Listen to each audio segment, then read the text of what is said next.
Thank you. Okay, I call the meeting to order at 6:01 PM. This meeting is being recorded by the planning board. If other persons present are recording the meeting, you must notify the chairperson at this time. Ready? And I think we've agreed that we don't have to read the rest of this. Pressing. So if people want to speak from the public, we just let people do it. Someone's not hearing anything? I was sent before. Tom, can you hear? Yes, I can. And you can speak too. Okay, everybody can hear. Okay, good. So if members from the public would like to speak, we can, I guess I can ask now if people want to make it more coherent. You could speak when we get to the item you want to talk to, or you could speak at the beginning, or you could talk at the end. So it's up to you. If you want to speak today to be determined, you can also ask later. Okay, well, we'll raise your hand if you would like to at some point. All right, roll call of members. So because we have someone online, we need to do that roll call. So Jeff Sauer, chair. Peter McIver, clerk. Victor Michelle, a member. George Phillips is vice chair.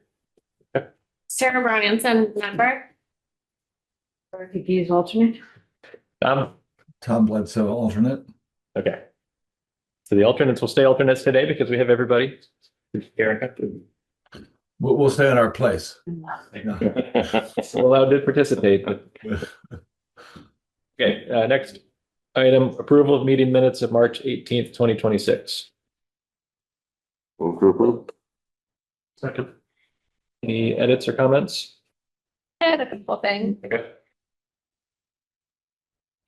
So on page one, item, well, I'm not sure why I guess I understand why it's number 3. Under approval of minutes, we actually approved the meeting minutes from March 5th, not March 18th. And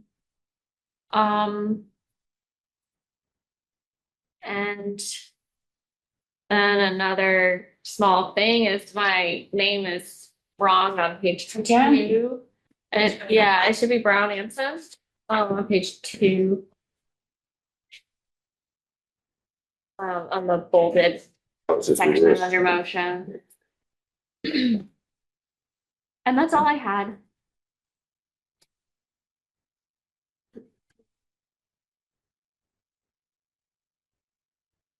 Okay. Anything else?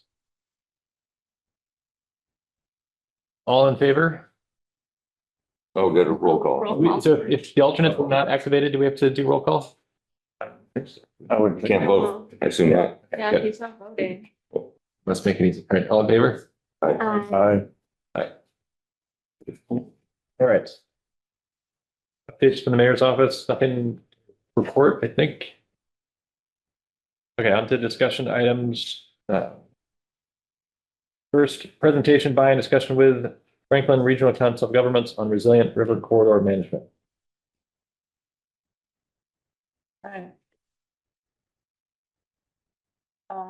So I don't need to unmute, right? 'Cause- I think you're good, yeah. Correct, yeah.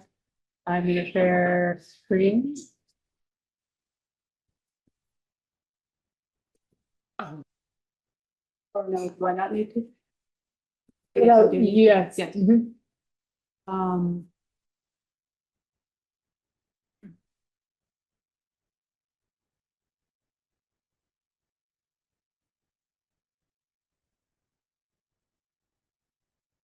Folks seeing, who are at home, seeing a slideshow now. We're seeing a weird version of it. Yes, yeah, it's interestingly, it's different than that.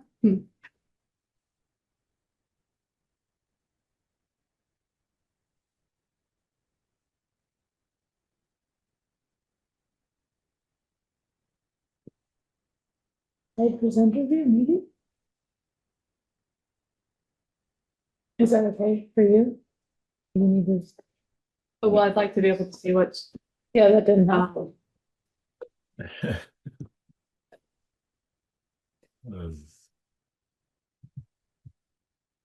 That's good. Is that okay? Yeah. I think so. It's not good. I think it's getting cut off, really. Why don't I just minimize the people? Close captions. Try not to, I think you can make the south thing go away too if you do the more option there. That's great. do what? I Hide the, floating, maybe that one. Yeah, okay, cool.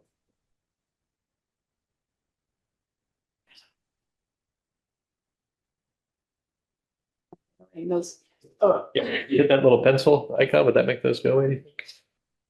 still doing it. Do you always have those caption things? No, I think It's the new ADA requirements, I think. That's your computer. It's pretty, it's become automatic on a lot of things Hmm. with the ADA regulations. Not bothering us. Stop. No. In federal. if you like, just put your mouse over it. They're not. Yeah. All right, well, right next to where the camera icon is. try not to focus on it. But Yeah. it's pretty automatic on. What this. about the camera icon? Right under where the date is on your slide. Oh, No, next to that. Nice. No. There you go. There you got it. okay, great. Sure. Okay, good evening, everybody. Sorry about this technology issues. My name is Andrea Donlin. I'm a land use and natural resources planner at FERCog. And here to talk this evening about river corridor planning and want to talk about the possibility of the planning board working on a part of the zoning ordinance that would regulate river corridors. And I know, George, you've been on long enough that you've heard some of this before, but I don't know, I think there's been, other turnover at the city level, so I'm just going to give a lot of background about like what's a river corridor, why we're doing this, and then what the ordinance would involve, if you want to take it up. This work that I'm doing now was funded by an EDA planning grant. And so we have funding to work with the city on this if you want to continue to work on it. So FERCog has been working on a bunch of watershed things for quite a while. Back in 2008, there was a non-point source pollution assessment of the Deerfield River watershed, and that identified, among other things, significant bank erosion on some tributary watersheds, and the Green River was one of them. And bank erosion is a natural process with rivers, but it can also lead to damaged infrastructure, loss of farmland, and habitat impacts.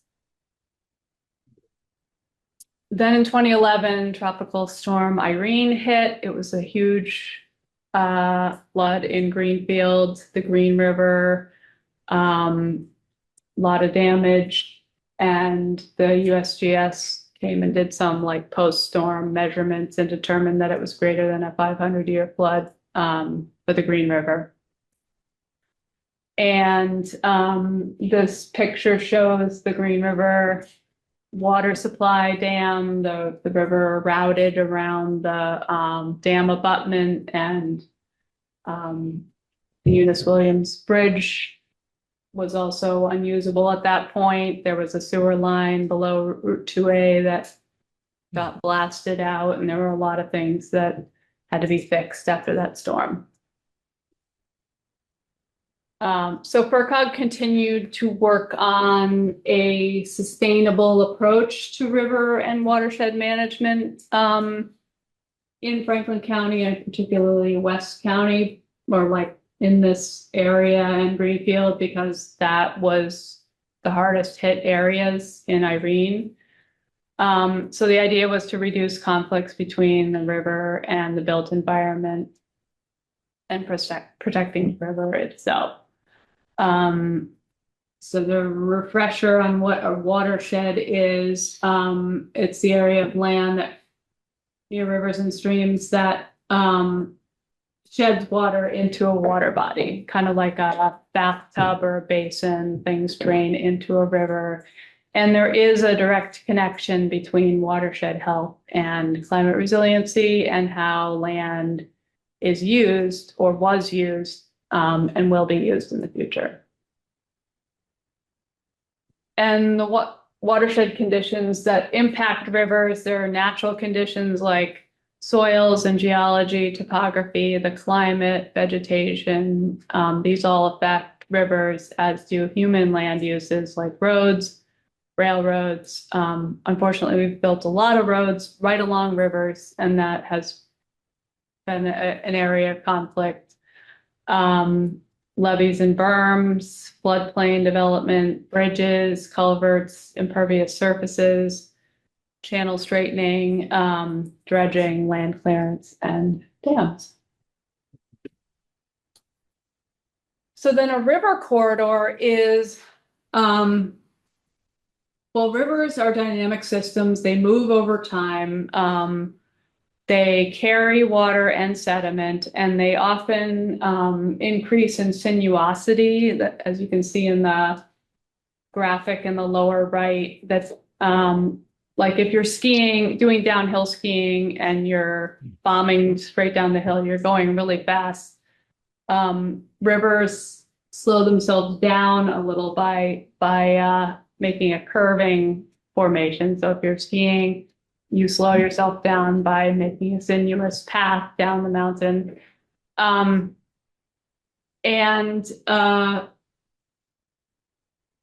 A river is in dynamic equilibrium if it can sort of erode and deposit in sort of an equal amount. And the corridor is the area of land that includes the floodplain and the riparian area, and it includes the area that the river would naturally move in over time. So the way we've managed river corridors in the past, like in the picture on the top, you know, if there's sort of a conflict between water and something that can't move, like a road, we've typically armored in this case, it's a river and then a canal, but we've armored the water body to make it not move at all.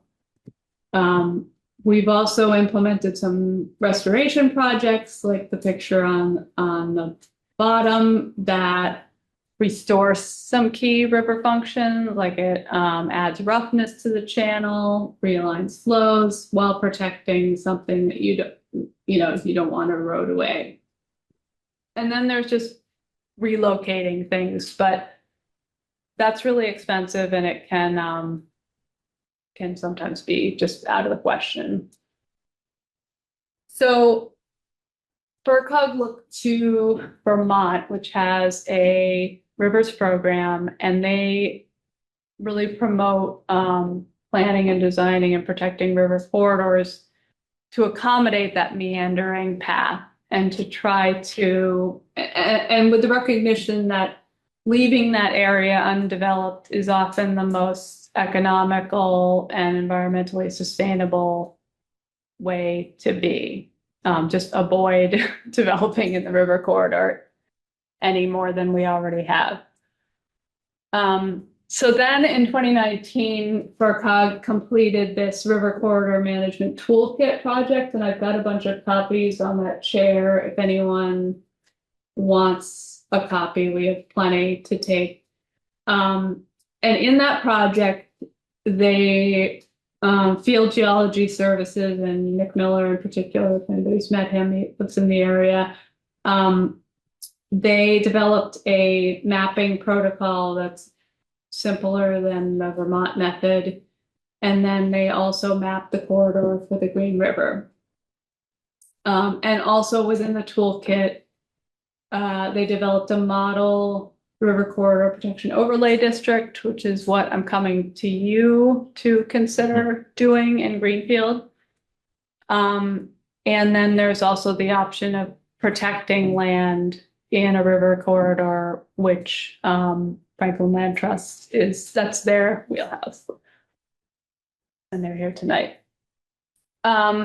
So the toolkit, the mapping protocol, I'm not gonna get into the nitty gritty. It is in that toolkit if you really want to know all the different steps, but kind of in a nutshell, it involves looking at topo maps and kind of seeing where the topography begins to change from the floodplain area. And so those little red arrows shows the outline along the Green River in that section of where topography begins to change. Also now the state has all this cool LiDAR data of the whole state. And so Nick would, look at these and you can kind of see where the river has been over the course of time. And so he kind of like traces the lines, which is really cool. And and then there's some field verification, but it eventually means that there would be, a demarcation of where the river corridor is as shown in this black. When it shows where it's been over time, do you have a rough idea of what the time frame we're talking about? I don't. No. No.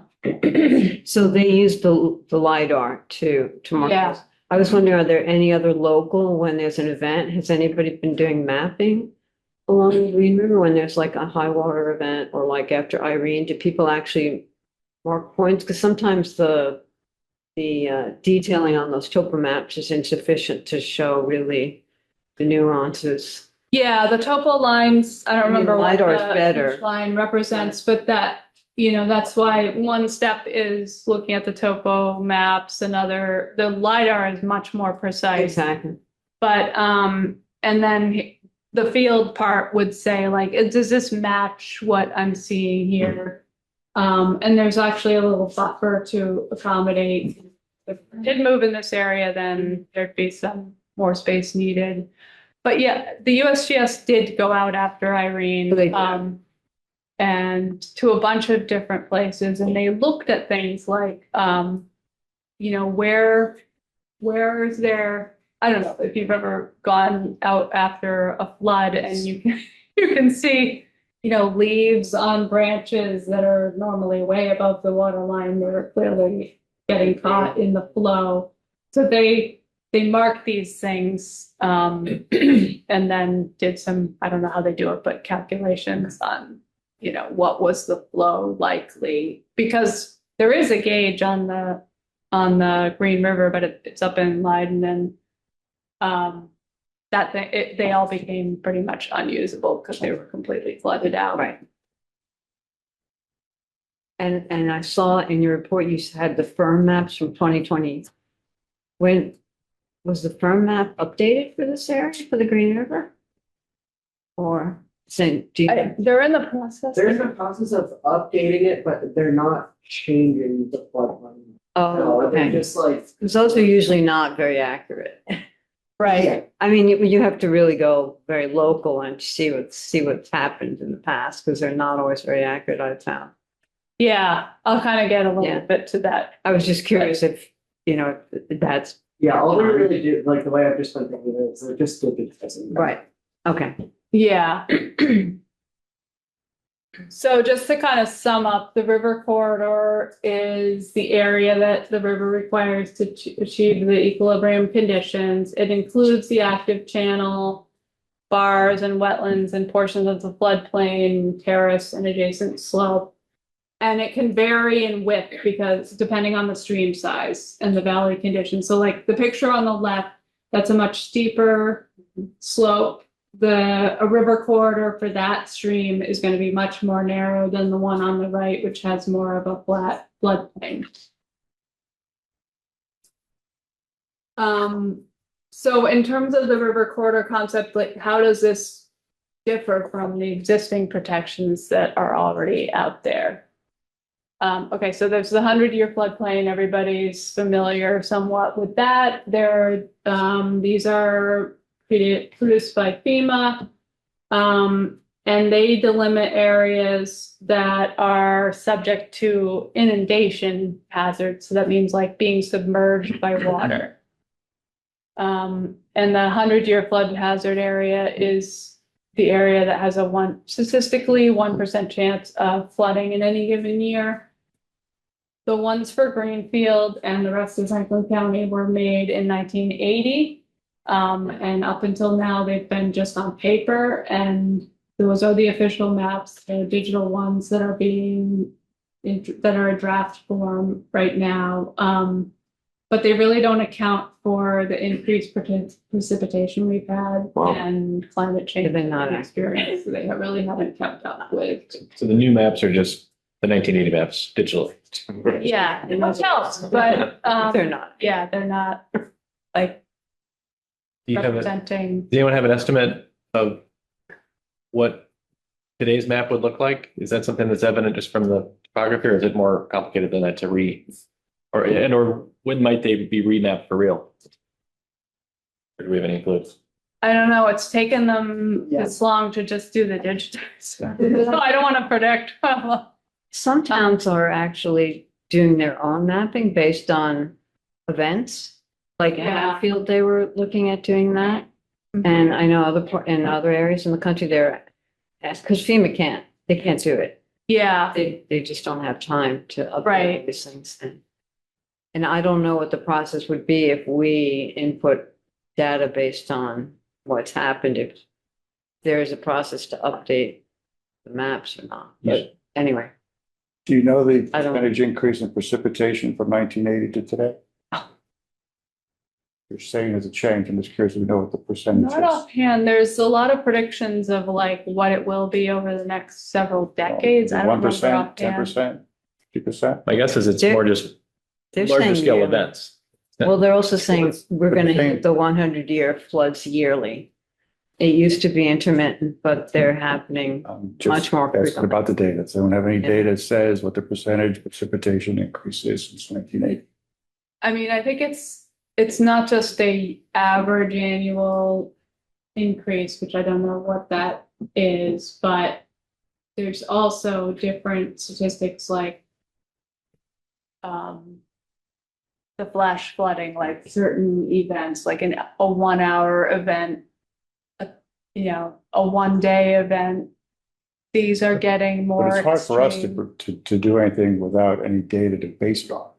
If we're just saying it's going to rain more, that's Mhm. hard for us to say, make a decision to do something, because what does that really mean? Yeah, Tell me that we have a 75% chance that every year we're gonna have flash floods in an area. That's a different thing than the set says they're not account for increased precipitation due to climate change. Just wonder what that is. mhm. Because you're Yeah. asking, I'm still gonna put something before us, so you're gonna ask us to make a decision on something, but we have nothing to base that decision on yet.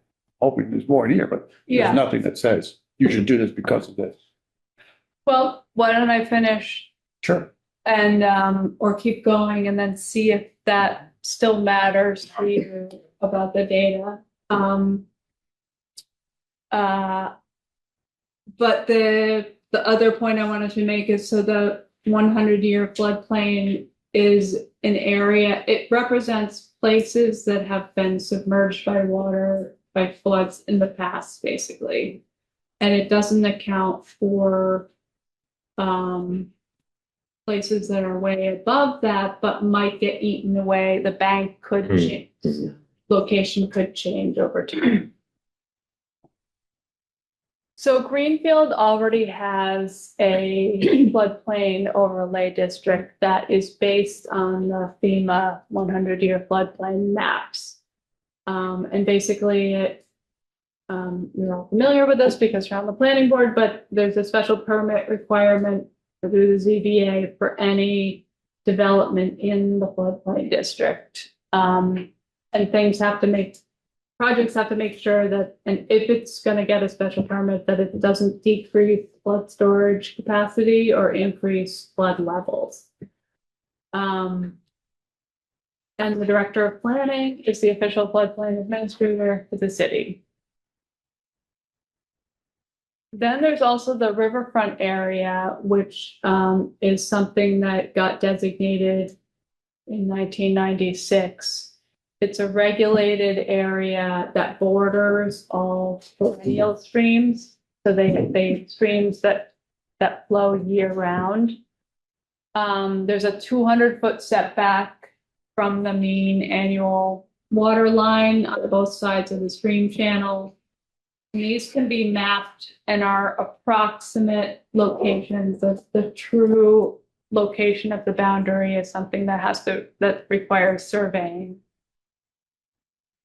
And most work that's done in this area and in the 100-year floodplain tends to also require a permit through the Conservation Commission through an order of condition. So the riverfront area is something that's tied to the Wetlands Protection Act.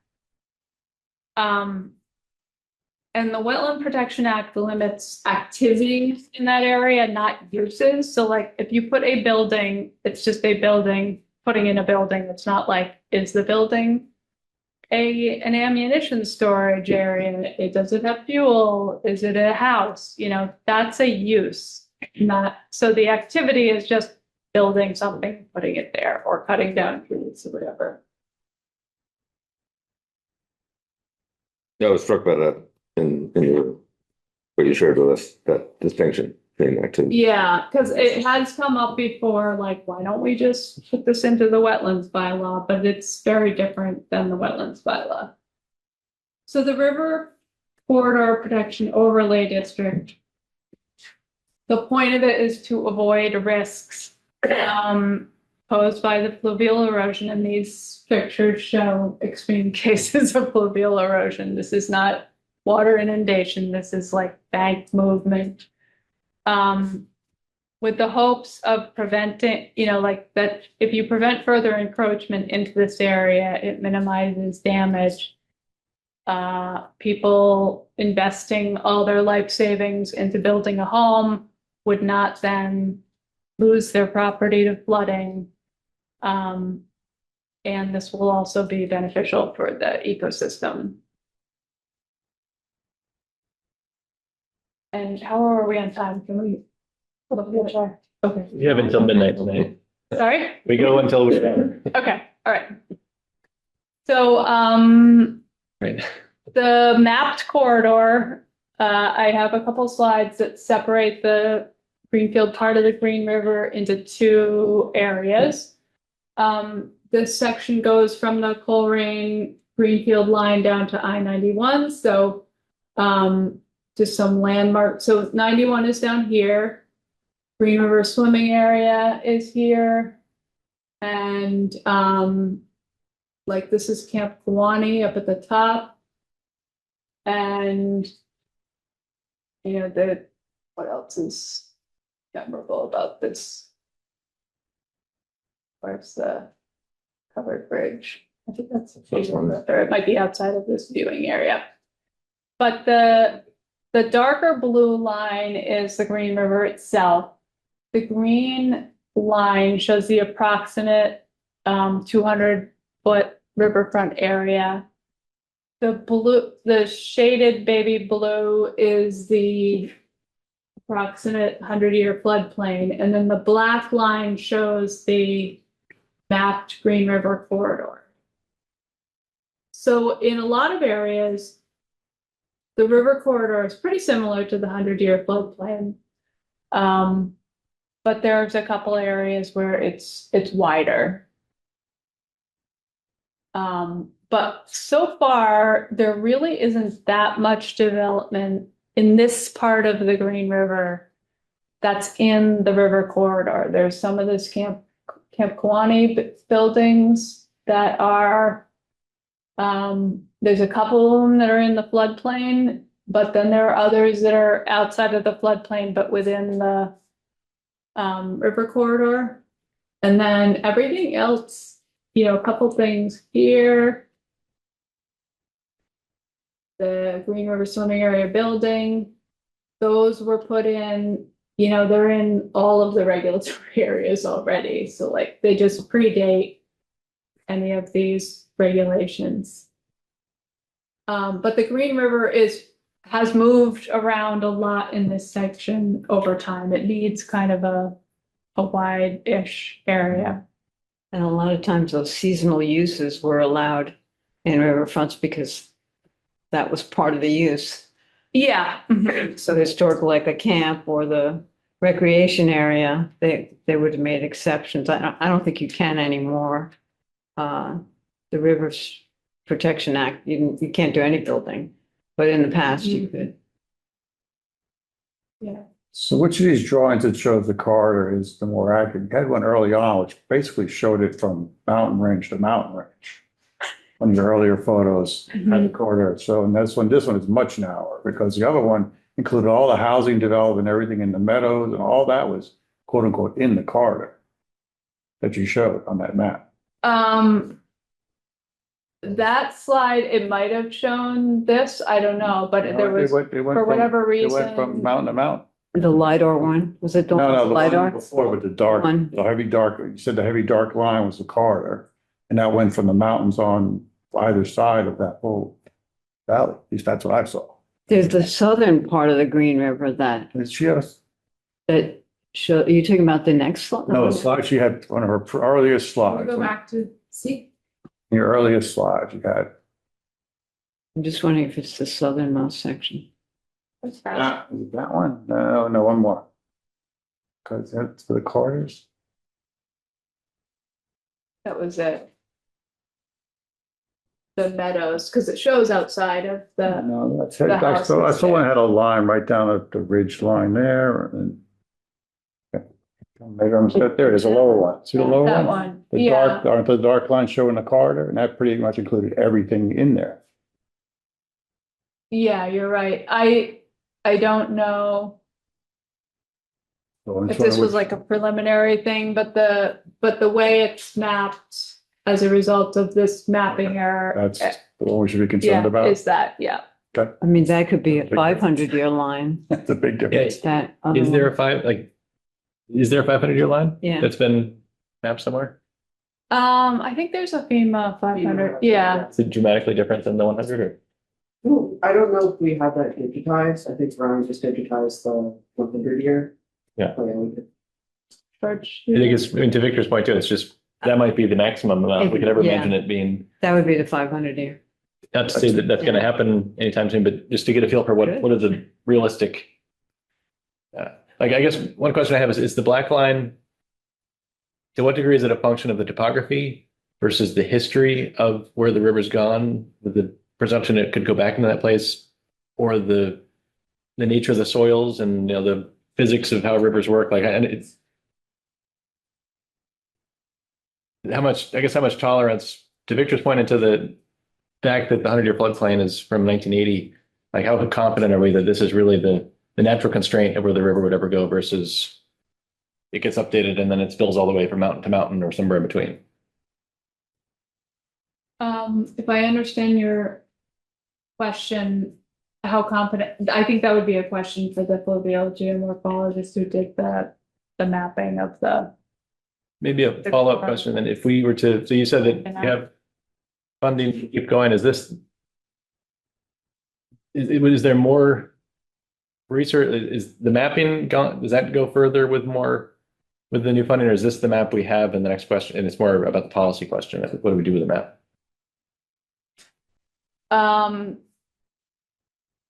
This is the mapping. It's been done. Now the question is, can we use it and make it, it can just be guidance, or you can develop some sort of regulatory authority. That scope is complete. Basically, we're looking at the finished work from that. At the moment it is, but I mean, I don't, if there's some reason to revise it or fine tune it, that can be done in the future. I don't know. Who charges? Yeah, George? Before I get into the substantive questions, I just want to say if we're seeking any substantive comments from the folks back there, we should move them up to the table.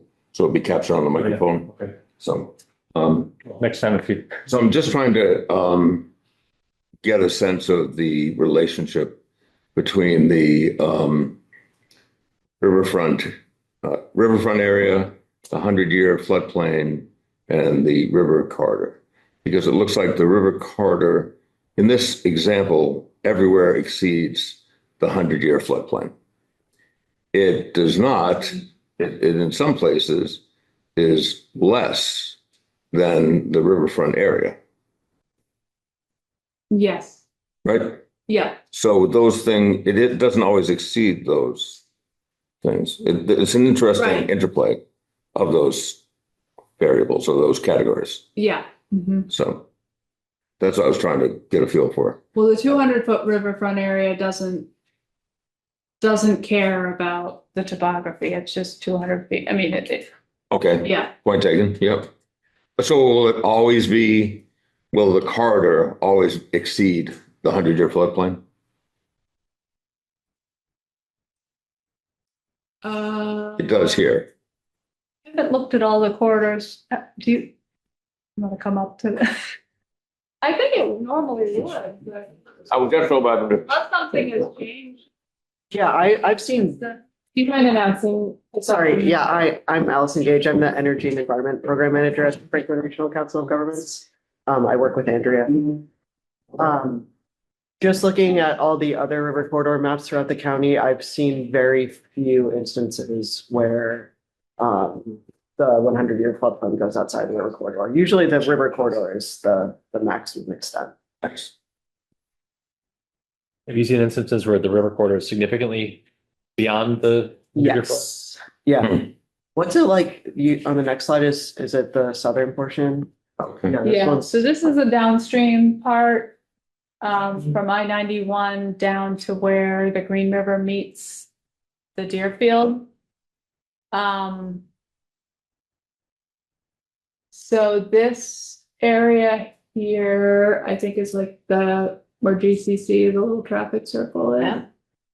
And then, Route 2A going into town is here. Call that the 10-year flood. Yeah, Yep. And then this is where Greenfield Tap and Die used to be, and now it's the assisted Ours. living place, yeah. So you see, there's a lot more buildings that are encroaching into both the floodplain and the river corridor, but I think most things that are in the river corridor are already in the floodplain. Like it just, Deerfield Street was built up at a time when there really wasn't any kind of restriction on that. And this is, I think, the Maury and Schmidt building, is that?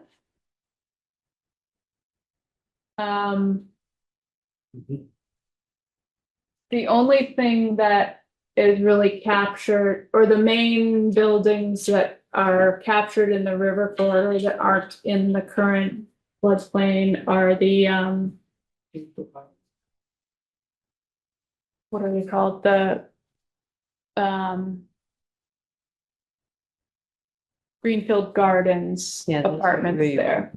So I live just below Greenfield Gardens, where the trailer park used to be, and Yeah. I can tell you, since I've lived there, I've had waterfront property several times. So that's Yeah. why I was asking about the accuracy. Now, I know they've been doing some bank reinforcement there with plantings Yeah. recently, but Greenfield Gardens there and across the river, the bridge there, actually they're shown in the Davenport's right there. Yeah. They're always Yeah. flooded and they're Yeah. losing equipment all the time. It's Yeah, happened several yeah. times since I've been living in the Yeah. house there, which isn't that long. It's less than 10 years, so. Yeah, and I remember when Wedgewood Gardens was flooded in 2005, and then the city was convinced to buy that out. And, it's a good thing It's that something they did. they would have really, it would have been bad during Irene if that was still a Does trend. everyone here know about What? Wedgewood? I just wanted everybody on the board knows about Wedgewood Gardens. And part of the problem might be, with I-91, this is a really straightened section of river. And, there's really no meandering that can occur, and so it may gain some velocity, just the straight part, and then it's like, ready to burst. Or, I don't know. Well, I always worry about the bridge crossing there. Cold Street that crosses over the Green River by Yeah. Greenfield Gardens site.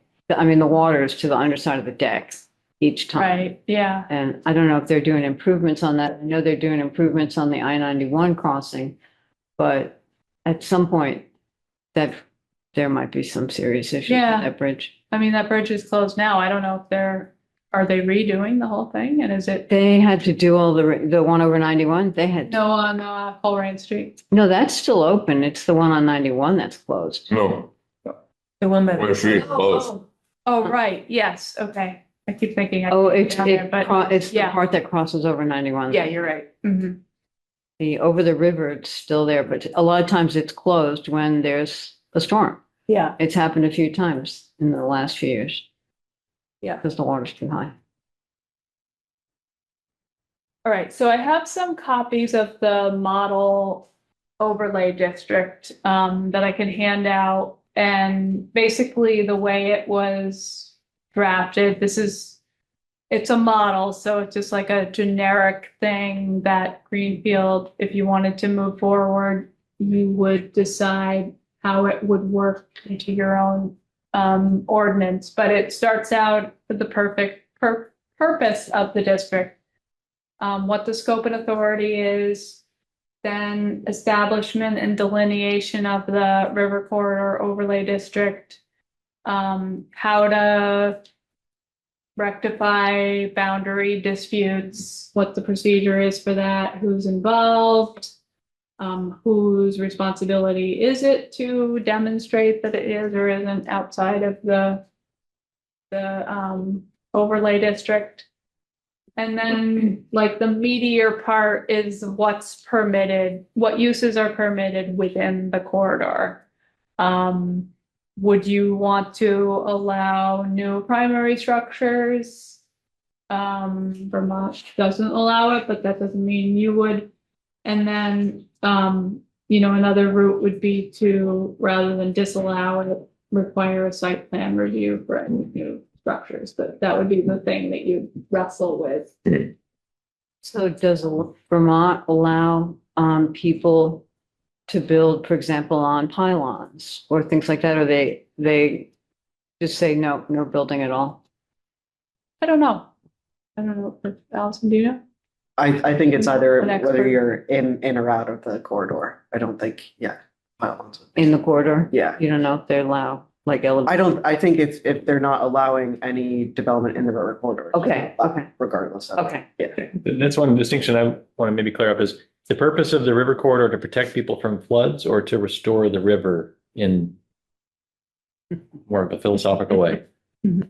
Like, because that's to your question, like, if it were just a floodplain, you can build a building that's hardened and what's the problem? But if we were Right. trying to preserve the heritage of the river, then you wouldn't want a building there because that's where the river's supposed to go and you can't have both. Yeah, I mean, your floodplain overlay district is kind of doing the thing, is protecting the structures. Cause that is more of a rule. There's sort of like no net fill or whatever. And there's sometimes ways that people can justify, oh, I can build this here because I'm gonna dig this huge hole. Yeah. And that'll absorb the water amount or whatever. Stilts or whatever. So that addresses some of the inundation stuff, but it doesn't address the fluvial Right. hazards. And so really, but it is supposed to get at both things. The corridor is that like it prevents further degradation of the river, or it tries to, and it avoids possibly having to rebuild stuff.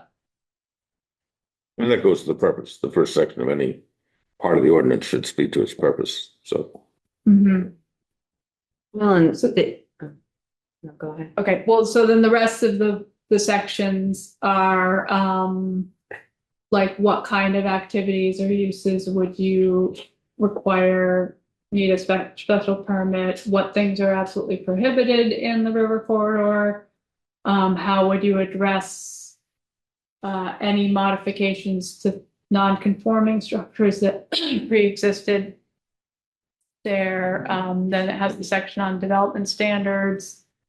special permit procedures. And warning disclaimer, I don't really remember what that is, but then there's also definitions that would I don't remember I think Greenfield's ordinance has like a definition section that covers the whole. And so you'd want to like incorporate the new definitions or make sure the definitions that are in this model bylaw jive with your existing definitions. So that's kind of like it on the presentation. I have some paper copies of the model bylaw if you wanted to, digest those at home. And happy to discuss any questions or concerns or whatever, but I don't need to make a decision on like, okay, yeah, we want to do this with you tonight, but if you'd like to go forward and consider it, we could work on some revisions based on what you want to do.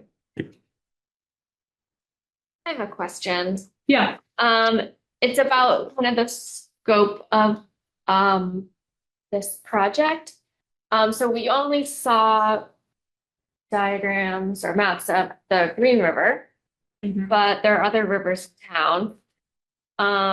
Could this encompass, the Connecticut River, the Deerfield River? What am I missing? Fall River. Corridor, or is it solely the Green River? Or would it by definition include those other rivers? Well, we have only mapped the Green River in Greenfield. We have not mapped the corridor for the Deerfield River. There's a separate project FERCog is working on this very detailed hydrologic model. I don't know whether Nick has ever done a river corridor on a river that big. I don't think he has. No. And then the Connecticut River is a whole other complex thing. But luckily in Greenfield, you kind of don't have much going on that side other than the cheap side because there's like a cliff and it's not developed. But Yeah. Well, I was specifically thinking of Cheapside where there's there's a lot of potential for very bad destruction. But I'm not an expert on, so I don't know what the topography is or anything like that. But just using my common sense. Mhm. And then the Fall River, the river corridor has been mapped in Bernardston, but not downstream. I tend to think that for the Connecticut River, it's so heavily regulated by Army Corps dams upstream that I'm not sure. I don't know, going out on a limb here, but I don't know, other than the floodplain mapping, whether river corridor mapping would be, that much dramatically different. I think I've asked Nick about mapping the Deerfield and he gave me a similar answer because of the dams on it.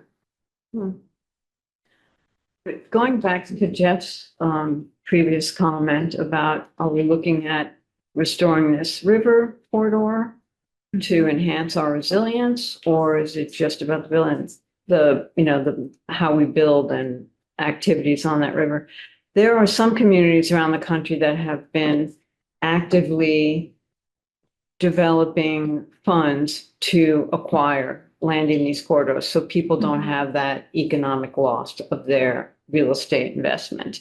And I mean, I could see that being something that they decide that Greenfield could do. And we say, okay, it's a policy we want to long-term for the sustainability and resilience of the community, protect this corridor and somehow develop mechanisms that people can be compensated and either relocate, or I know that's a big stretch, but philosophically, on the lower half of the Green River, there used to be a trailer park there. When that flooded out during Irene, I think the city got a grant from FEMA to purchase that land and. The Wedgewood garden or some other? No, I think I don't think it was Wedgewood there, but this I was don't the know what's trailer that. park on the east side of the bank between Coleraine Street and the river. There was a trailer park there. I don't know what it was called. Was that Wedgewood Yeah. Gardens? Okay. Kimball Drive, and there was 2005. Kimball Drive, it was Kimball Drive. Yeah, that's how I remember it. Anyway, Oh. FEMA gave the city a grant to That was purchase never that and applied, you yeah. could never build on it. You can't put anything on it. Right. Those kind of things. I mean, it would be interesting to look at if there are potential areas in the city where we would want to do that. Is that something that would be possible? Would residents, want to see that happening long-term, again, projecting the Mhm. future? It is happening in other parts of the country where they have Yeah. this chronic flooding. They're So just that's a helping different people. component of this project, which is the Green River Action Plan, which Right. would look to say like, hey, what do we want to do? It's, these things can be really expensive, they're really long-term. But so let me just separate two things. The overlay district that would protect the Green River corridor is something that would look to the future. It would protect future encroachment. Mhm. It wouldn't remove things that are already there. So in terms of your prospect of removing things that are already there, that would be something that we could identify in this action plan.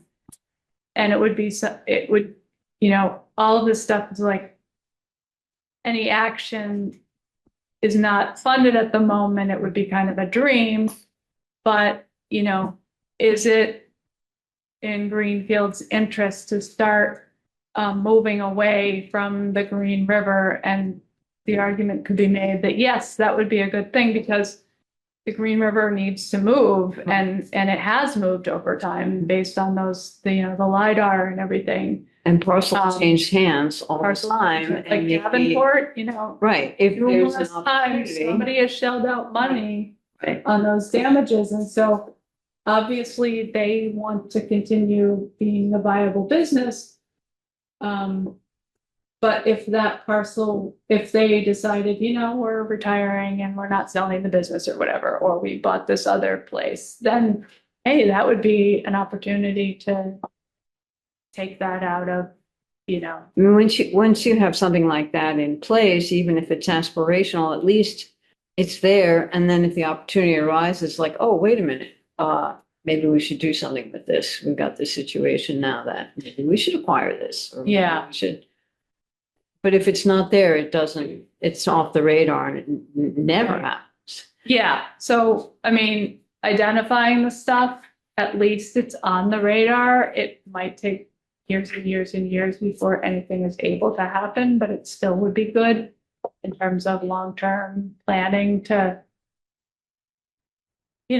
try to, I mean, it's interesting that Arbus was built where it was, given I Mhm. know, Mhm.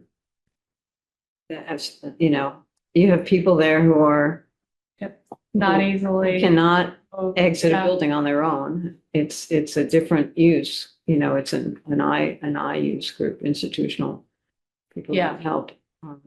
If that dam that's right there is that's coming down, right? That they've been talking about? It's being worked on again, yeah. Don't get me going on that. because- We're done. And if this other, if that were gone with this map, how different would this map look? Or do we think it wouldn't change it because these contours predate when that dam was built?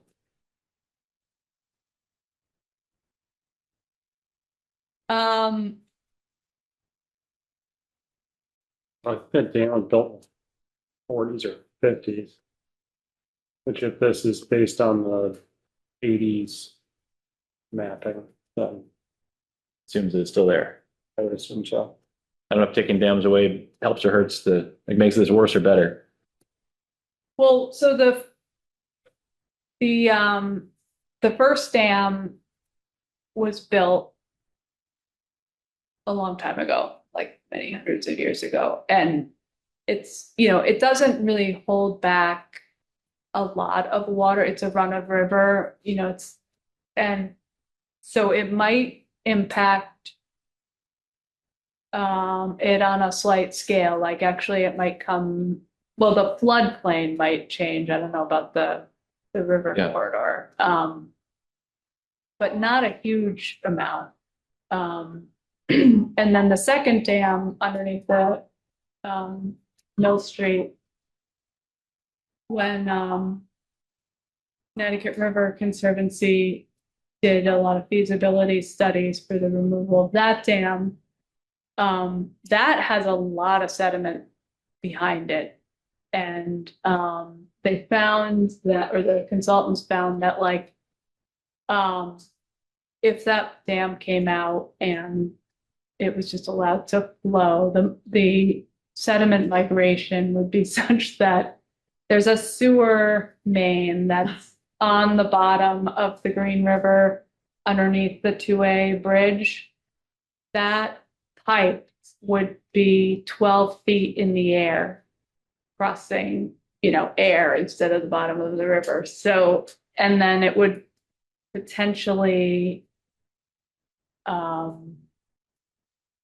mean that you'd have to bolster like the railroad bridge abutments there and stuff. So there'd be a lot of things that would have to be protected or moved if that dam came down. So then that became like too expensive a project, but it's the kind of thing that the action plan could think about. For when it is time to replace that bridge and Yeah. whatever. Yeah. Yeah. Right. I have a comment, if that's right.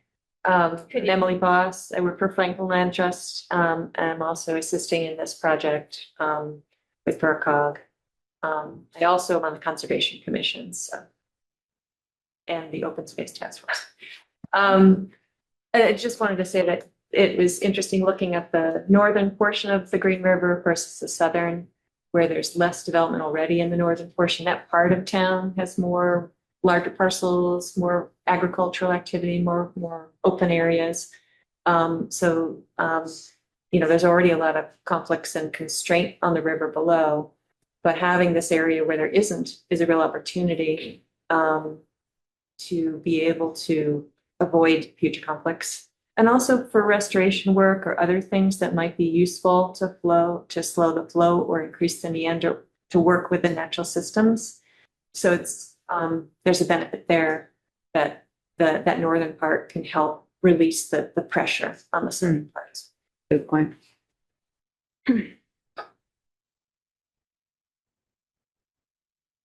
So you mentioned that you've used some of the funding, but it's like up to us if we want to proceed. What do you do with the funding? Like to the next town, do you do a different type of study? Like what are our options to make use of that?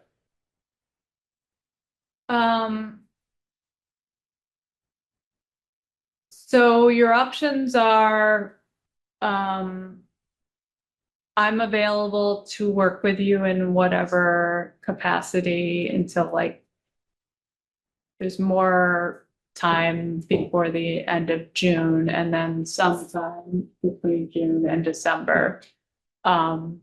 You could talk about it some more. We're probably going to do a little bit more detailed GIS analysis on the type of parcels. So actually telling me kind of like, what information do you need from a GIS level about, like zoning districts, or I don't know, whatever you think the city would need to have this be a viable approach.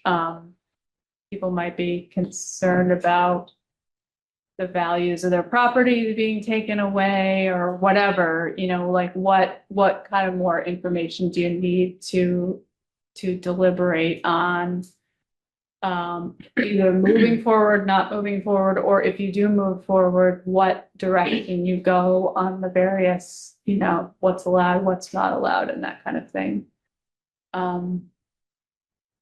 So looking for input. Ella shared with you that background document. If there's anything more that you think would be useful or less or whatever, open to edits on that. do you want access to those maps so you can zoom in or whatever? Just let me know what would be helpful. If I may provide a little bit more background, like to the logistics of why we're here tonight. So FERCog applied for a state grant to work with Greenfield on a bylaw. The due to right, changing circumstances, the river meandered and the scope changed. Yeah, good job. And there are a couple other or one of them. So we have for COG's expertise, this new mapping work. And the potential to pursue a bylaw. And then a second part of that scope is this action plan. So there's working with you on a potential bylaw or any regulatory approach. And then also an action plan based on the findings of this mapping. And in the scope, FERCog has identified the Open Space Task Force, which is a subcommittee of the Sustainable Greenfield Implementation Committee, as an entity to work with and partner with on that action plan. Yeah. Is the overlay a prerequisite for the action plan? No. No, they're separate. Okay. And if you decided not to do anything with the overlay district, it's mapped. I mean, Ella can look at it as you're looking at projects. It wouldn't have any teeth or whatever. Same thing with the Conservation Commission. Okay, is this in the corridor or out of the corridor? But there wouldn't necessarily be a rationale for limiting. There'd be no regulatory reason to say no to a project, or a proposal. It would just be a theoretical construct. Yeah. I mean, Yeah, it might be corridor. able to say, hey, can you move this? But Presumably the action plan would look at infrastructure that's in this corridor and identify, like, use this as the basis for hardening that bridge or raising that abutment or whatever it might be, yeah, with or without the overlay. Correct. yeah. But also in the Sustainable Greenfield one, we were reviewing the open space section. There was something in there about the Green River corridor. Just does anybody, I don't have it with me, so I can't remember. In the master plan? Yeah, I thought there was something in there about protecting those areas, doing something. I think there is, we were just looking at it earlier today, I think there is a reference to this It definitely, overlay yeah, district, there yes. is, I was just trying to remember exactly what it was, so that would tie into this aspirational, trying to protect some of those areas. Oh. Jonah? Yes.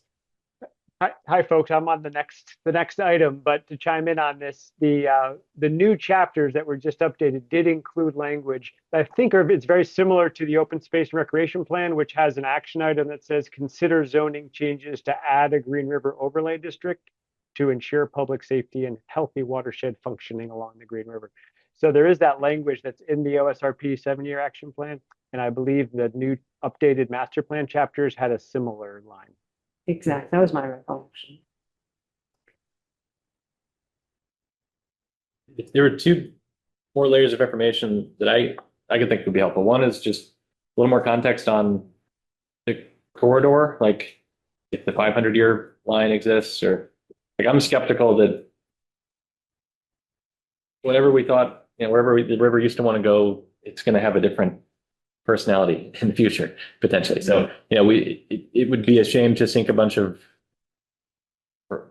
political capital or whatever it is into this line, and then everything's different in 10 years and we now need to move it again. So it'd be very sure that we're confident that this makes sense, or at least we have some sense of what the probability is that this makes sense relative to those other flood lines. And then the other one would be, I'm particularly interested in as we've said, there's not a whole lot going on in much of this corridor, but some inventory of the parcels that are there, to what degree have they been developed to their full potential or not? So like, would this inhibit someone from adding ADU or enlarging their facility or whatever because they're in this land? Or is everything pretty much built up as densely as we would imagine, and so it's not really a taking to inhibit that development? Or do they get grandfathered in unless the ownership changes? I don't know if there's things like that. Mhm. Almost like an impact study. Yeah, that's a good way to think about it. So what's the potential impact on existing properties relative to their additional development capacity, or maybe even their condition somehow? Are there undeveloped parcels? This runs right next to downtown and within range of where we would want to have denser housing and walkability to transit. And are there sites that, setting this aside, we would otherwise identify as key development sites that are on someone's radar for, hey, we need to build something there? If you get to know whether or not we have those sites in this, within this line or not, just for broader planning context, regardless of the overlay. And For then, their priority development sites within the corridor. right, based on economic development or some other criteria outside of this. And then we talked about this in other meetings,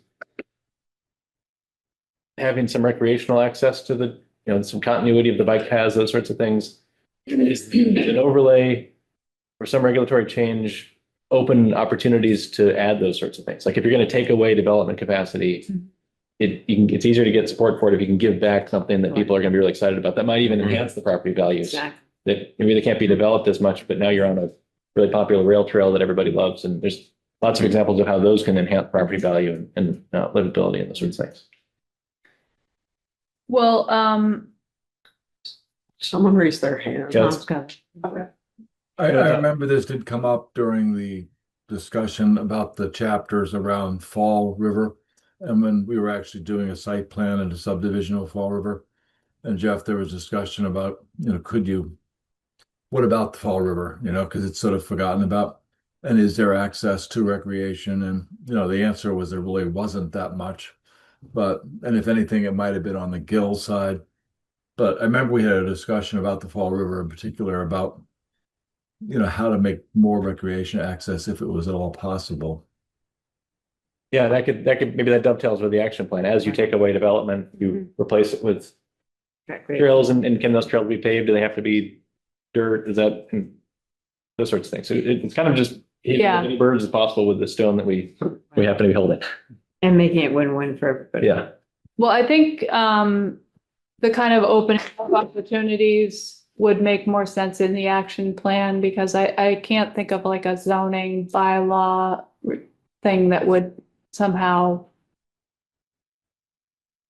do that trade. I don't know if you can come up with an example of what. Trade? For the recreational, you mean? Yeah, like if you're crafting a piece of a zoning bylaw where, I guess you could have like bonus things or somehow incentivize and say what's allowed, what's not allowed, but you can't you're just creating opportunities or limiting opportunities. You're not saying like, oh, this is going to go here. Yeah, I guess I was responding more to your offer to do more mapping potentially, regardless of the overlay, and then that would give us context to think about the overlay better.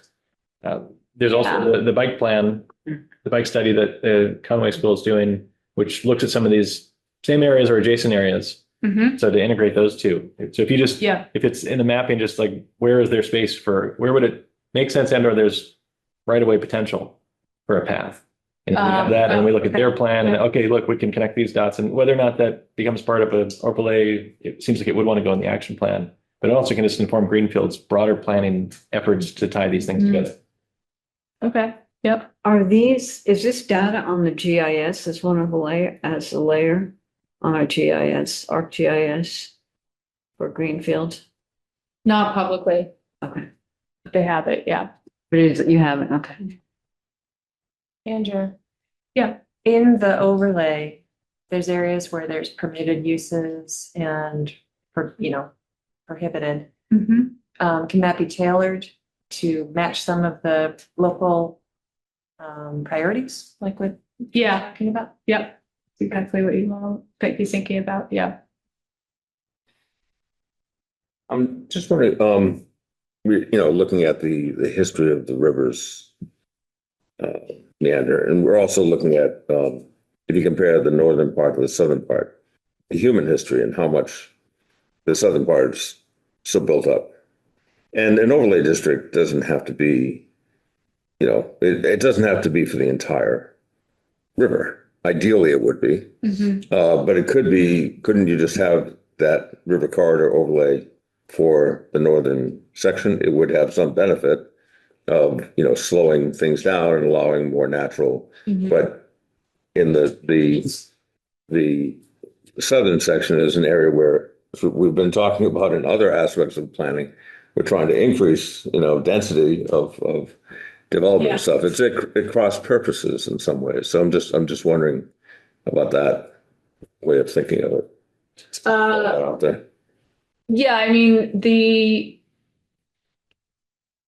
model bylaw doesn't No, I know. capture that nuance, but you guys could in Sure. a variety of ways, which would be, the corridor is only identified in the upper portion, or the whole corridor is identified, but there's different allowed uses depending on zoning district or depending on Right. location or whatever. I mean, I don't actually, you mentioned these future development areas. I don't know if those have already been identified that we should know about as we do our analysis, or is it particular districts? On the other hand, I would imagine that since a lot of this, there's not a ton that's not already kind of restricted in the 100-year floodplain here. So I'm not sure what. It might just be as simple as, is it developed to its potential or not? And we can decide which one of those are priority or not. It could be an independent assessment. And those people are already paying flood insurance and they might not be paying it, but their bank would be asking them to pay it if they had a mortgage. All of those properties in that line, they're already in the Right. zone A or B of FEMA. where That they have to have raises an insurance. interesting point though, and anybody that lives in those areas that may be watching this Mhm. might ask, if the city were to adopt this or something of this type, is there, or do you know of other jurisdictions that maybe you're not required to have flood insurance now? And then we adopt something like that, does that have a, call it negative impact to the landowner? An insurance. Like, would an insurance Level company or insurance level? HUD or something of that like say, okay, you now fall in this overlay area that's identified as a floodplain? So asking an insurance company person if that would be factored in, or just, are there any other? Just in general, Yeah. if you knew of any impacts like that, like, is there potential for Right. impact? Because it's a designation that goes beyond the 100 Correct. in some places. Right, like Beyond the yeah. insurance companies and mortgage companies and whatnot that require flood insurance, they base that on the FEMA maps. If the Yeah, city were to that's right, adopt a more liberal coverage area of that, Mhm. does that have an impact to the landowner? Yeah, when I was living in DC, FEMA updated the flood maps there and Oh, they did. those, the zone really, really expanded and it changed everything for the properties in there. Yeah, Because now they're in a flood zone and their Mhm. insurance and their risk, everything yeah, changed and it really moved a lot. Because yeah. it's DC's flooding all the time now. Every couple of weeks they have a flood event. Well, in terms of the question about like, how would this impact, it depends on how you write the bylaw too. So it's, there's the model bylaw, but you may decide to do something that would impact it one way or the other. One thing I should add, since somebody mentioned ADUs, this model bylaw was dated, 2019, and so the whole ADU change hasn't happened yet, so something you'd want to consider thinking about. There was a change, what, ADUs? I heard Because something any about of that. these, I don't know how the floodplain overlay affects it. Have you wrangled with that at all? But like any of these houses along Deerfield Street theoretically could you know, if the lot was big enough, put up a Right. ADU Even and if it's not big enough. But, The lot size has no impact. Yeah. right, well, I mean, like, just, yeah. they'd still need to fit in the You're right, lot, you know? And some of these are pretty teeny, but. That's true. My firm is working in Western New York in this town called Cuba. That I'm looking at a floodplain map from 2008, safely outside the floodplain.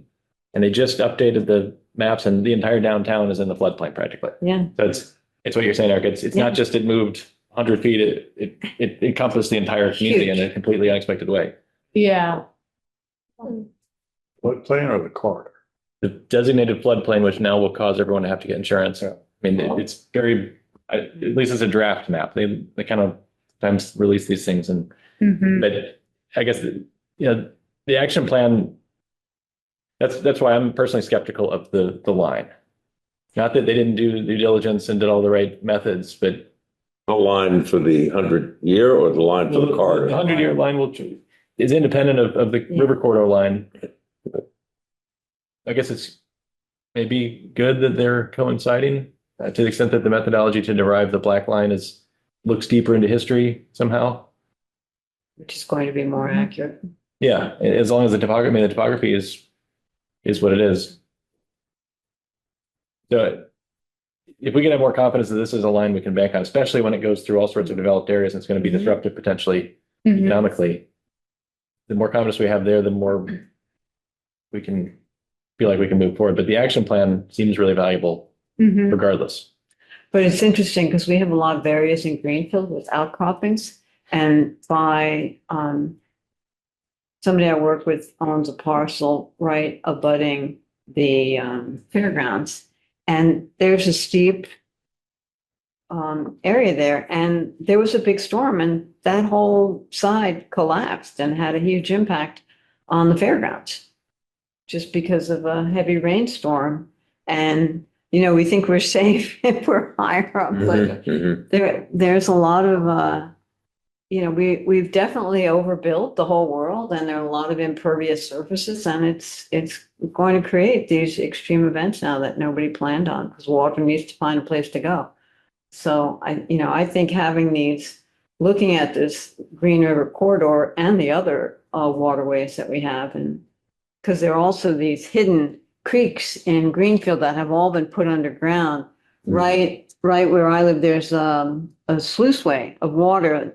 There's a catchment area that comes out and then dumps into the Green River. And there's even a pipe transversing my property that I discovered by chance when I was doing some exploration that's draining the whole rock area above me. And if that pipe wasn't there, that would all be wetlands. I mean, we've done a lot of manipulations all over, especially in the older parts of Greenfield, to be able to have our activities. And at some point, those things are going to fail. And nature always wants to go back to what it was. So Are you on Coleraine Street near where Maple Brook comes out?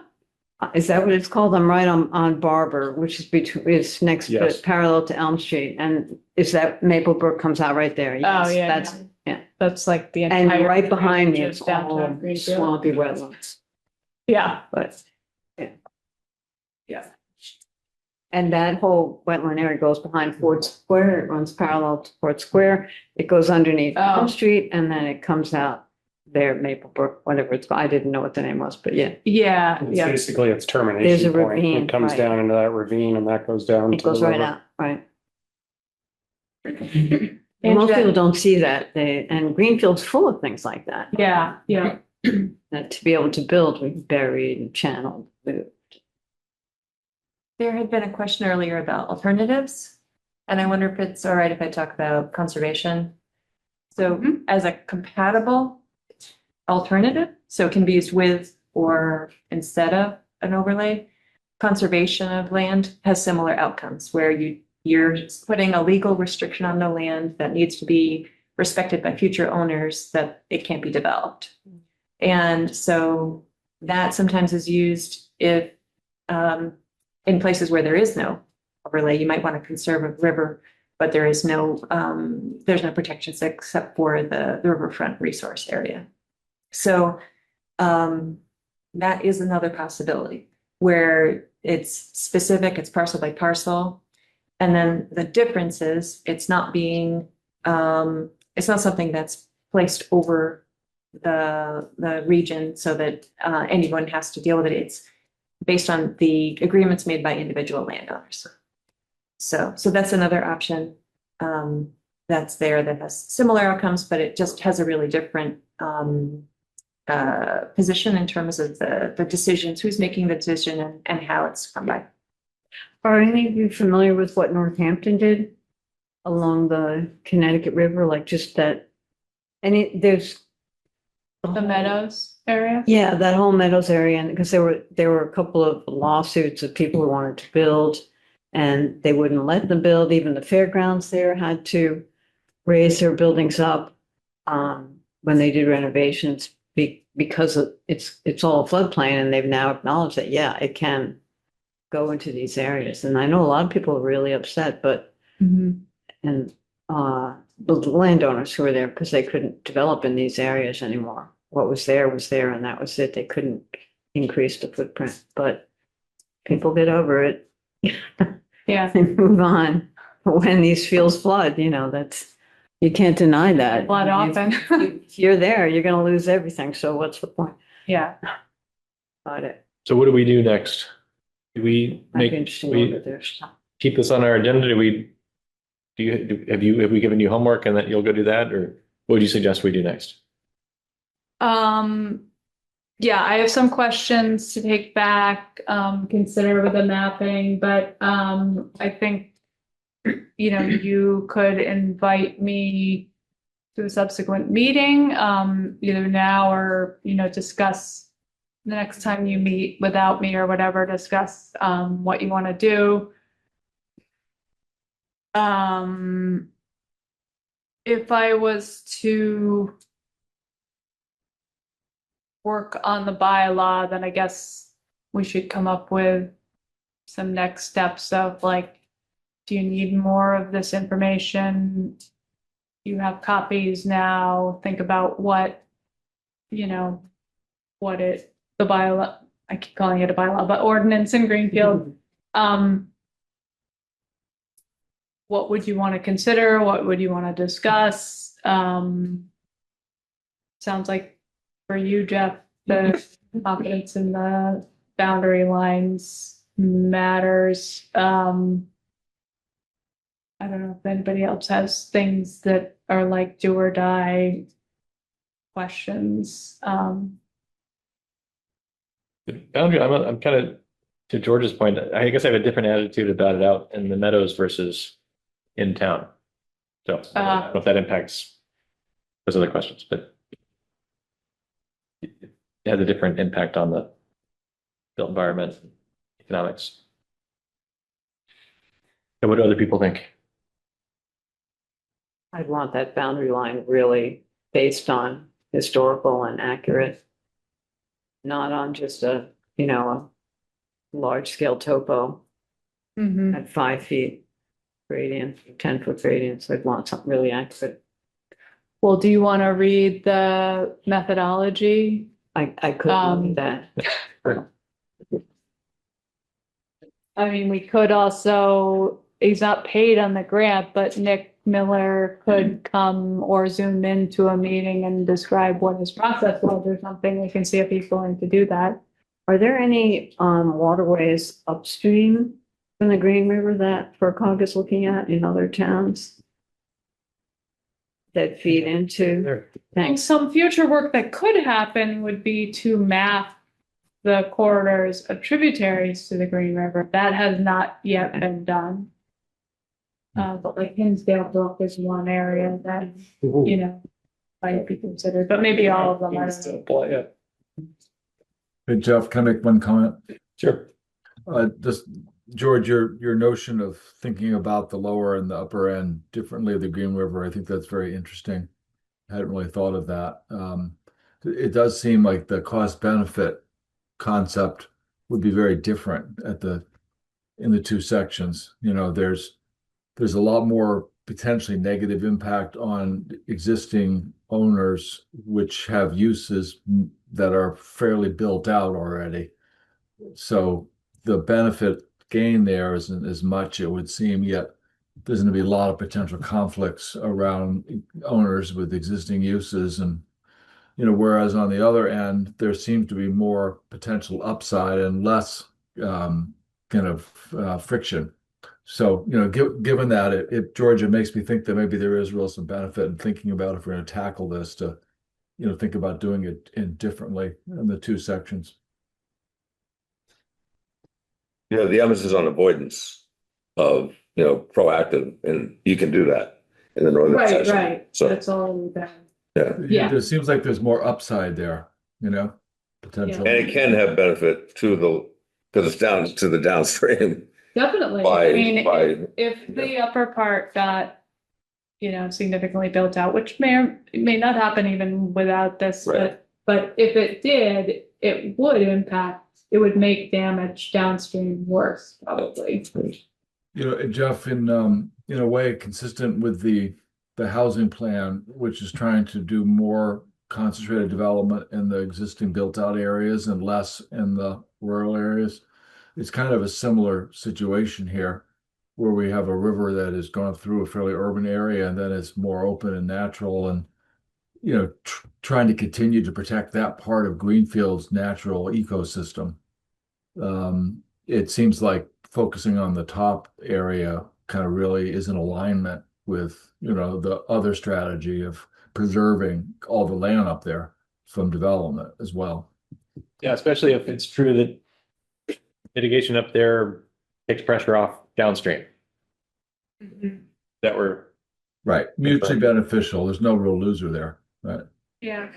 But I think if you were going to target housing development in Greenfield, in the developed parts of Greenfield, you'd want to target it in the areas that are not in the floodplain. Well, that's a great point, and that's the floodplain and the river corridor almost completely coincide almost perfectly. Right. So do we need another protection mechanism for people to not build where they shouldn't? If they're already not going to want to do it because they're in the floodplain.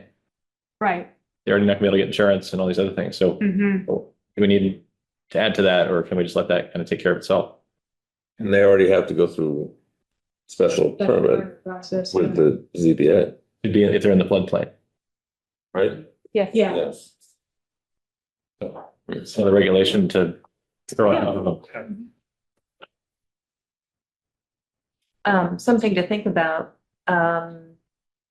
is for the area that's already well developed in the action plan, that's the possibility of where you can maybe look for incentives for, undeveloped or having alternatives. And also have some kind of thought about how you could make recompense or have those kinds of alternatives. Like Andrew was saying, if you wanted to encourage other uses other than residence or commercial there, that might be a place to be able to make plans to be able to transition people out of using those areas. Through the conservation method as opposed to the zoning method, right? Or, maybe there's other grants that could be done to make a park instead of a building. There's a lot Yeah. of different. But it's not a, In that vein, could I ask about one parcel, which I don't see on the map, but it may be between the two, but it did come up earlier, Jeff, when it's for sale, right along the Green River, that was right where the Green and Mill Street intersect, and it's sort of behind the railroad. You go in there where the kind of the stand used to be, the gardening stand. That's right, yeah.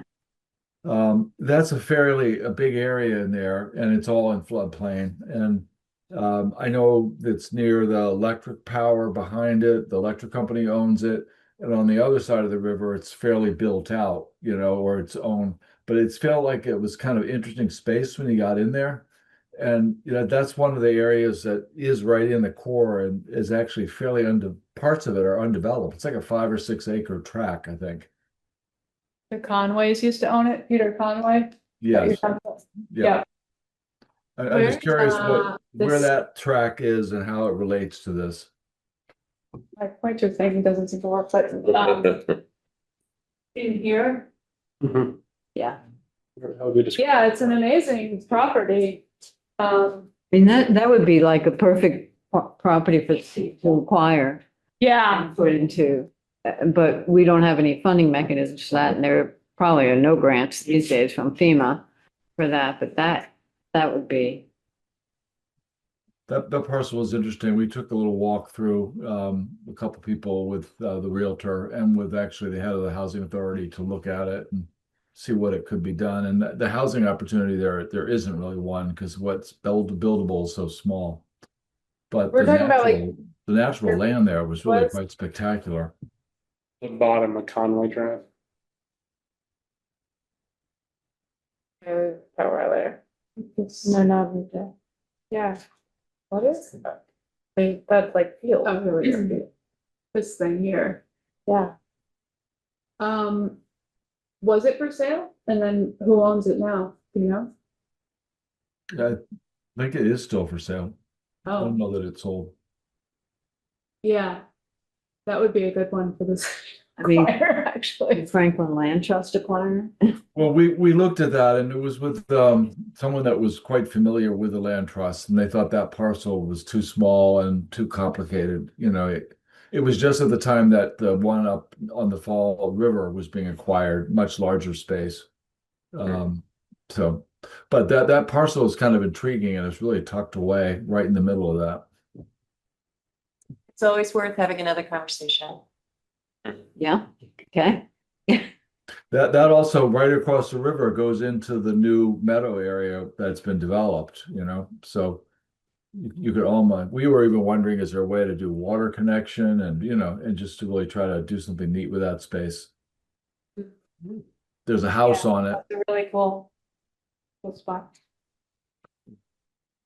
I mean, one problem in this, there's 3 rivers, apparently 4 rivers, but many people don't know there's any rivers, or you drive over the bridge, you see it, Yeah. but it's not a part of the life of the city, Mhm.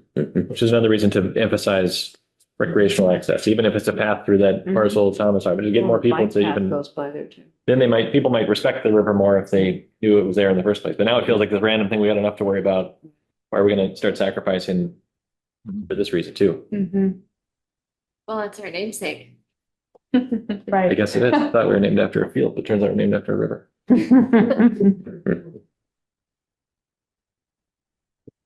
All the dams What outside. came the first? plant. So, seems like at least one of the next steps should be for the planning board members to review this draft that Andrea, you gave us. Should we continue the discussion at a future meeting? Sure.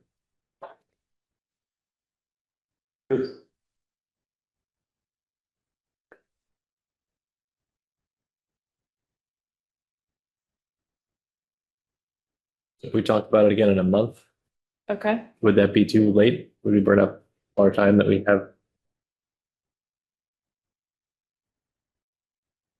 Would you want the updated GIS data by then? You're talking about us just amongst ourselves discussing it? Tara? Yeah, potentially with guests. Yeah, I mean, a month, it seems reasonable for us to review the draft, So, but yeah. If what you can, what you can gather to help us in ways you think would be useful based on what we've talked about. Okay, yep. Could I ask what the performance period of your grant funding is? Like, when do you have that money till? We have the money from EEA until June 30th. Okay. And then we have some DLTA funds, which is district local technical assistance, that we're using as match, and that can be used till the end of the calendar year. Okay. But there's more money in the EEA funds. Just from a board standpoint, if we were to try to, make actionable work on any of that, just to. Yeah. In that time period. Yeah, the original scope was for a 2-year period, and we would like really work on drafts and things like that, and submit it to city council.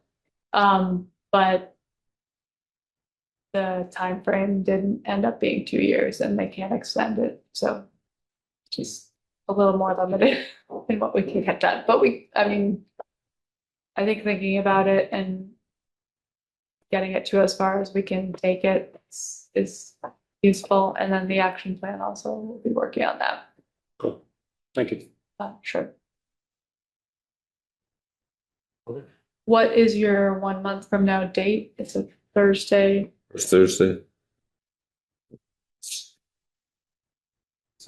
Okay. All right, well, we'll have more GIS analysis done. I will talk to Nick about the mapping process and see if he's, able to come and speak to any of your questions about that. Does anyone want to grab a copy? Oh, this, You've got it, okay. Ella, is there a way we could have a printout of the layers on just the town map, just so we can see if they're on the GIS, if that new mapping, is that black line on a GIS layer, or is the, Yeah. The map piece. it should be in the booklet? It's in the packet that Andrea passed around. Oh, it's not in there? It's not in here. Right. Is it on the CD? It's in the, it's not to the level of detail, it doesn't show the building, it's in that thing. If you brought it. It would be up- great to see it. I know it's not for public access, but it would be great to see how it. So that'd be great if you could prepare that. The principal. Yeah, that would be. Yeah. Just at a larger scale, maybe, Yeah. the upper and the lower, so we can really see what it. Or maybe we can get a PDF of it that we. Yeah, I could, Definitely get a PDF. yeah, because I have Okay. two, I just have it like in the splices, but I could just make one big one for you. Yeah, I would just like to zoom in and kind of see, especially the historic LiDAR data. Is that possible to overlay that? Might be Again, on- just to get an idea how accurate Yeah, that might be on the CD, because that would be. Okay. The fluviogeomorphologist work. Is the LiDAR on Mass Mapper? I don't know. Here's. That's it. Is that not Greenfield? yeah. I guess that's it. Those are the only maps of the Green River corridor in that document, in that publication. Right. It showed that, it's the aerial map, but. We have to get a little closer and see exactly which buildings. Shows the three things and that has a different purpose, but. Right. I think I caught part of this, but just to clarify, there's some scope somewhere to look at potential upstream issues, failures, maybe? Or no? Well, there's the working on the bylaw or the Right. Ordinance. There is developing a Green River action plan that would consider long-term things that could help Greenfield be more resilient to further damage or whatever. By upstream, do you mean upstream of Greenfield? Like the Harriman Reservoir. Oh, that is, I might have mentioned, well, Harriman. Are you talking about like dam failure at Harriman? That isn't part of this project, but No, I wouldn't think it would be. Just yeah. if there were future projects that may provide additional map layers or. We do have an inundation layer if that dam were to fail. Oh, you do? I think it's in the city's last hazard mitigation plan. Right, it would be part of the hazard mitigation plan. Well, what FERCog recently met with Great River Hydro, and these aren't supposed to be on public maps anymore, but like as a fire. They're not supposed to be? They're not What? supposed to be? You're saying they're not supposed to be? I think we put it on the 2020 plan. I know that they've been on all the plans that we've done, all of our hazard mitigation plans, but. Yeah, a lot of those sites have been Well, that conversation. looked at as potential hazards. So yeah, this project doesn't doesn't pertain to Deerfield River, Okay. anything. Future projects, if Greenfield was interested in doing a river corridor mapping project of the Fall River so that the Greenfield Gill Yeah. portion, that's something we could work with you to apply for money and have Nick or somebody do that mapping. As I mentioned, it was done in Bertson by a member of the planning board actually there. And then tributaries to the green could also be done. And I suppose if you wrote your bylaw, you could contemplate future, I mean, it would mention the river corridor, and right now it's just the Green River, but you could think about whether you word it in a way that it would immediately incorporate any future tributary mapping, but I don't know, the pros and cons of that. I haven't really thought about it. What about the climate data? Do you feel like it's, I'm just curious, when people make statements, it's like see the data behind it. So I would be interested to know what the percentage increase in rainfall is. We do have that available. There are a lot of studies and projections, especially the reinsurance industry is looking at this all the time. Just wow. The data is out there. Yeah, the Resilient MA data portal could get it from. But I know that Green River, I've had waterfront property several times since I've moved there. But that doesn't mean it wasn't there for the last 30 years. That's what I'm saying. The change has been insignificant, and we need to look at that. If it's Yeah. significant, that's a whole different. well, But it's definitely on the right increase. even if it wasn't increasing, the fact of the matter is the Green River floods. Right. And it has flooded catastrophically, and it will do so again. And so it makes sense Regardless to of what have we do. Exactly. important things in the city not be in harm's way, I guess. I've only witnessed the impact of it grow, not get less. Right, So, right. I know a lot of people who lost vehicles during Irene. They were parked just upstream, and they all got carried away. Okay, The good. water. Okay, well, so I think we know what to do next. We'll do a little, Here are the extras. maybe, I might get one of the big ones too. Thank you. yeah, so we will talk about this in a month. Okay, If you think Nick should come, but I don't know if we need him to defend his methods, or if we wanted to add more tolerance around it. I okay. might suggest we do that. And maybe he has some thoughts on Victor's question too, like how if we were to think about estimates about rainfall or whatever the future events could be, like Mhm. how might we, I know we're not asking him to redo the study, but like where would the parts of that corridor need to get bigger or smaller, or change? Maybe it's just Yeah. an intuition question for him, but Well, I'll ask him, I mean, I think his mapping, and I'd have to reread the protocol, but I think it looked more at topography than like predictions of future anything. Yeah. It was just where could it go? Where it had been. And where had it been in the past? Yeah, And then there was an additional, like, there's a fudge factor of add 10 feet or something. I don't remember if 10 is the right number, but I don't know if he's given any thought to like, what if you consider even more extreme? I don't know. This was a question that came up. Another element of the toolkit is looking at conservation restrictions that are focused on river corridors, and river corridor easement. That's another tool that Vermont brought about. And when you conserve land, one of the most important things is knowing where the land is, what's conserved, what isn't conserved. So often there's a survey that's done to document the area, and it's marked. So we're talking about conserving and doing conservation around a dynamic area like the river.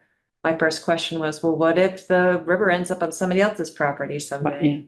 So that was part of the purpose of the river corridor delineation, is to get the furthest extent. So that you're looking at where would the river go and where wouldn't the river go? So that's the goal of the mapping. Because we're so conditioned to think of these in terms of probability. Yeah. So is this 100% probability? You know, less like climate is so different and like everything else is unrecognizable anyway. Or is it, maybe that's a question. If he has a simple answer to that, he looked at it in the 100 year and the 500 year. The probability is so high that it'll stay within this boundary that we don't have to ask these questions. That'd be helpful. Well, it's interesting because the building codes have all updated to increase for more stormwater on roofs, more snowfall on roofs, more snow loads on roofs. And I know I've done a couple of green roofs in the last 2 decades, and the amount of water now we have to allow for and the rate per hour that we have to accommodate has gone up. So it's already, the changes are already there being incorporated into building codes. There's no reason why we shouldn't do the same thing in planning land use. So I mean, we're foolish if we think this is not happening. It's happening. Things are more floods, more rain, more water. And more droughts. Yeah, and more droughts. Yeah, it's all extremes. That's been the projections for a long time around the world, and it's happening. It's a question of, do we draw lines around it or not even? Yeah. Okay, well, I think we should move on. Anyway. Thank you. Okay, well, thank you for devoting this much time. Thank you very much. All right, thank you. Great to see you. Done, right? Bio breaks. I'm gonna stick around and listen to them, but. So you want to take a 5-minute break? Sure. That's a yes. Yeah. That would be great. Thank you.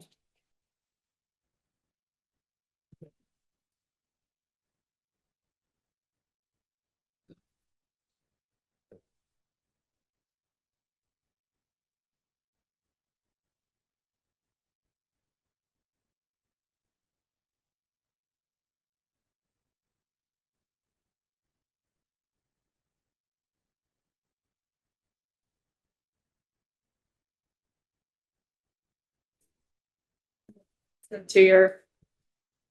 Don't need to be at the table.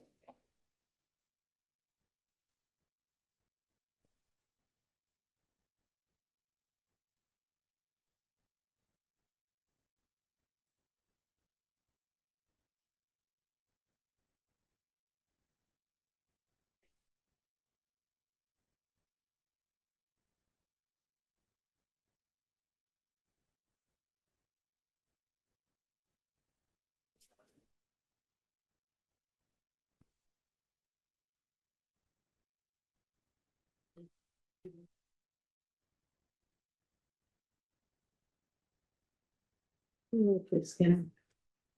You know. The New Age frequency?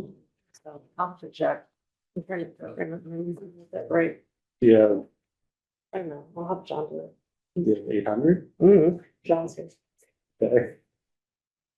I'm not sure what theirs is. That's fine. All the 800 stuff is all truck system. Okay. I'm just nosy. And I'm also a redneck who grew up listening to a Trouble Point. I You should remember that I have for it in my Conservation house. Commission, sometimes we're there 3 hours. Not Yeah, usually. yeah. We have dogs, and when we go anywhere, I usually have a dog sitter.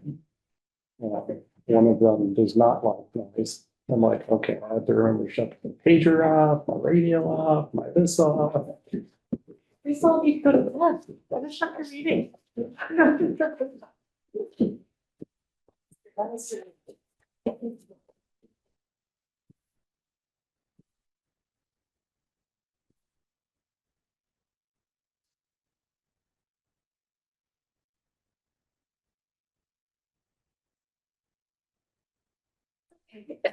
All the time.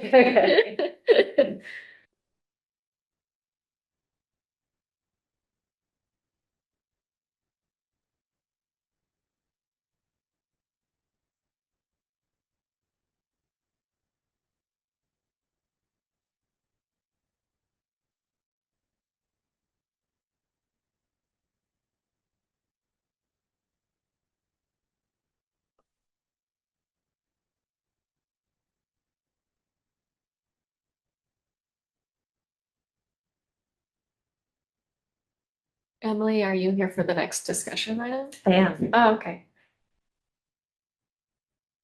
Is Jonah here as well? Yep. Not to, Jessica too, I think. not to dive into the Yeah. item. Getting ahead of myself. Bio break.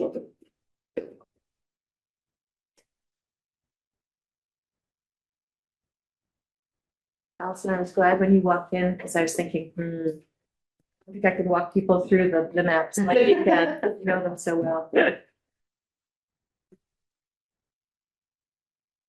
On the subject of flash floods, does everyone know that Shelburne Road was washed out? No. Oh, yeah, I saw that. Public information. Yeah. The city posted Okay. online. There hasn't been a lot of chatter around it, but the uppermost culvert just before the hard turn on Shelburne Road, Just in the last couple of about days. a half mile down from the town line. Yeah, after Monday's runs. Okay, yeah. So it's completely closed? The it's closed at the culvert. Then it's completely closed. The road is longer.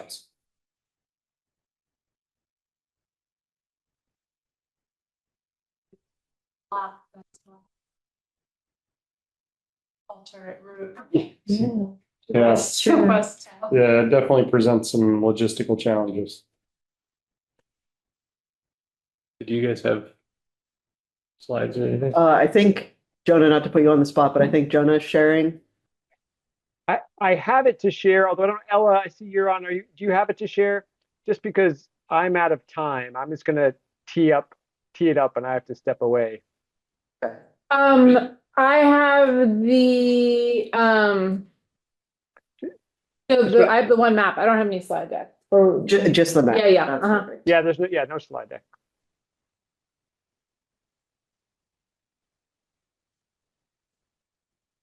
And you don't need to, are we ready? Are we back? Are we back on? We can get going, yeah. Erica said she didn't mind. Yes. So, hi, folks. I'm Jonah. I'm on the Sustainable Greenfield Implementation Committee with George. And for those that don't know, a couple of years ago, we decided to create a task force of SGIC, which is the Open Space Task Force. This is something that was in the realm of possibility for SGIC. We're able to create task force on our own. But creating a standing new open space committee is a larger endeavor, and it did not have mayoral support over the last many years because of the concern with finding volunteers on an ongoing basis to staff a new committee. So since the master plan and the open space recreation plan both have called for the creation of an open space committee, we decided to create it as a task force under SGIC. So that's what we've been doing for the last couple of years. I chair that task force with a combination of folks from SGIC. We have a representative from the Recreation Department, a representative from the Conservation Commission, Emily, who's at the table, and then a handful of other members, including Allison, who's also at the table. So we are a small group of volunteers looking at the Open Space and Recreation Plan, which is this awesome document with a 7-year action plan that runs through 2028. And then we also have the master plan, which is an awesome document that has plenty of work to do in there as well related to open space. And we see our role is really focusing on the conservation side primarily of a lot of this work that the city has not had the capacity to look at. The Open Space and Recreation Plan has various recreation components that the Recreation Department's been plugging away at, and to a lesser degree, some of the conservation elements of the OSRP have been plugged away at by folks in the city and the Conservation Commission, but the capacity is very limited. So we've been really focusing on that, and we went through the OSRP and we looked at what are the real priorities that were both passions of those of us that were on this team and things that we saw as high priorities. And we saw the mapping of conservation land in the city as a real priority. So both the mapping of parcels by priority to protect them, and then working to protect those high priority parcels. So that's what we put at the higher end of what we wanted to work on for these last couple of years. So the process for us has involved creating a few different maps, but the primary product that we want to talk about right now is one that we're at a more public sharing phase of, which is this conservation priorities map. And we're making multiple maps because we realize there's different angles of looking at land protection in the city. We're looking at the downtown under a bit of a different lens with more of a human access perspective than less of a wildlife and conservation value perspective. And then we're also looking at farmland and ag land as a separate map as well.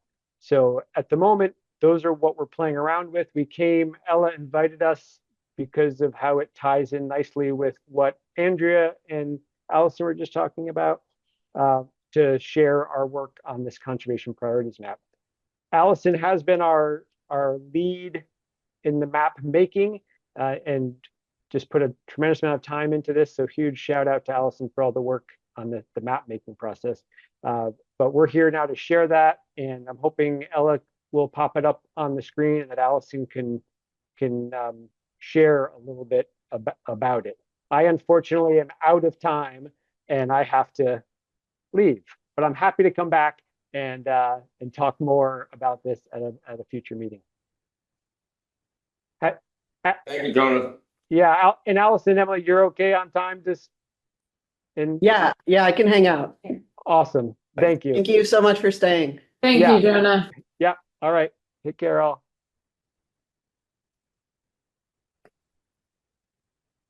All right, so this is, as Jenna mentioned, the first map in our series. We've been working on this for the past year or so, doing a bit of hemming and hawing over what layers to include on this map. But our goal is really to identify the highest priority parcels of land that could be conserved in the city. The previous conservation agent had made a version of this map, and then as a task force, we just wanted to revisit it, think about what the city's priorities were as voiced in the Sustainable Master Plan and the Open Space Plan. So what we did was we're lucky that Massachusetts has a lot of great publicly accessible data. So the layers listed on the bottom here are what are shown on this map. So included is interior forest, a couple of the biomap layers. I have a separate write-up on what all these layers are that I can share. So a couple of the biomap layers and the 100-year floodplain and the mapped river corridor for the Green River, which we were just talking about. And then what I did in GIS is if any part of these layers interacted with a parcel, the parcel is then scored on a scale from 1 to 7 in terms of how many features are on that parcel. So in the legend, the lighter shade parcels are what we're calling a low value for conservation versus the darker green ones that are a high value for conservation. Go ahead. These are all proposed. So they're proposed except for the parcels that are overlaid with the orange hash. Those are already permanently Those are already protected. conserved. Those are already conserved.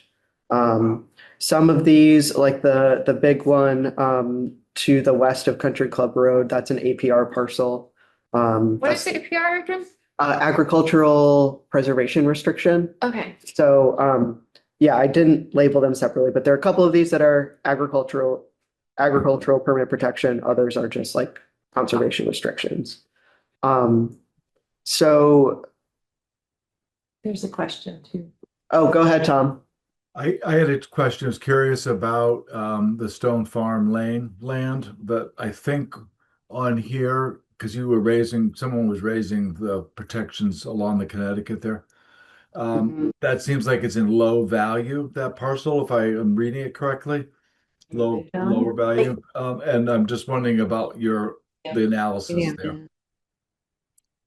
So 3. So it's in the Medium. mid-range. Yeah, it's in the mid-range, so that means that it intersects with, I would have to check on what layers it's interacting with. But there are a couple of them there. I assume it's some of the biomap areas. I was intrigued that it wasn't higher value, and it's probably in part because it's so developed already with all the Yep. housing that you see on it, you know? Yep. So it's been a controversial lot and talking about it being really important to preserve, and it's just interesting how it appears in your map is not quite that way. It's not that it's not important, but it's just not a critical piece. That was all. That was my comment. Yeah. The areas that are white are the ones that have no mapped and designated conservation Yeah. value associated with them. And of course, want to recognize that there's local significance to individuals and to the community. So this is looking at documented values Yeah. and the number of them that are on any given area. And I also extracted the downtown area from this map. Because we have different values for the downtown area, so we have a separate downtown access map that talks about some of the features that Jeff But- was talking about. The hatched area are basically the parks, right? Yep. Like Beacon Field, Yep. the Common, okay. Yep. But like Energy park. the ecological conservation value scale is not Right. included for the Right. downtown area. When you say permanently protected open space, that orange hashed area, Mhm. some of those are sprinkled around North Greenfield and whatnot. Is that land that's already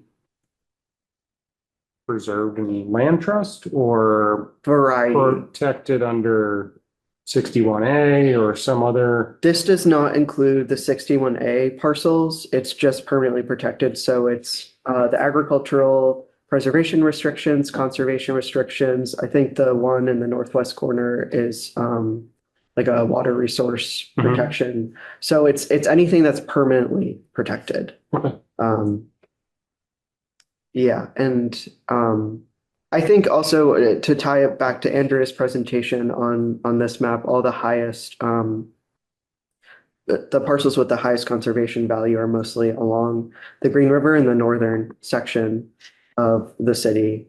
So again, just reiterating that that's important land to keep undeveloped. In general, the waterways are definitely areas where there's higher concentrations of natural resource value. Why would you? So you weighted all of them equally, effectively. They're all equal. They're all worth 1.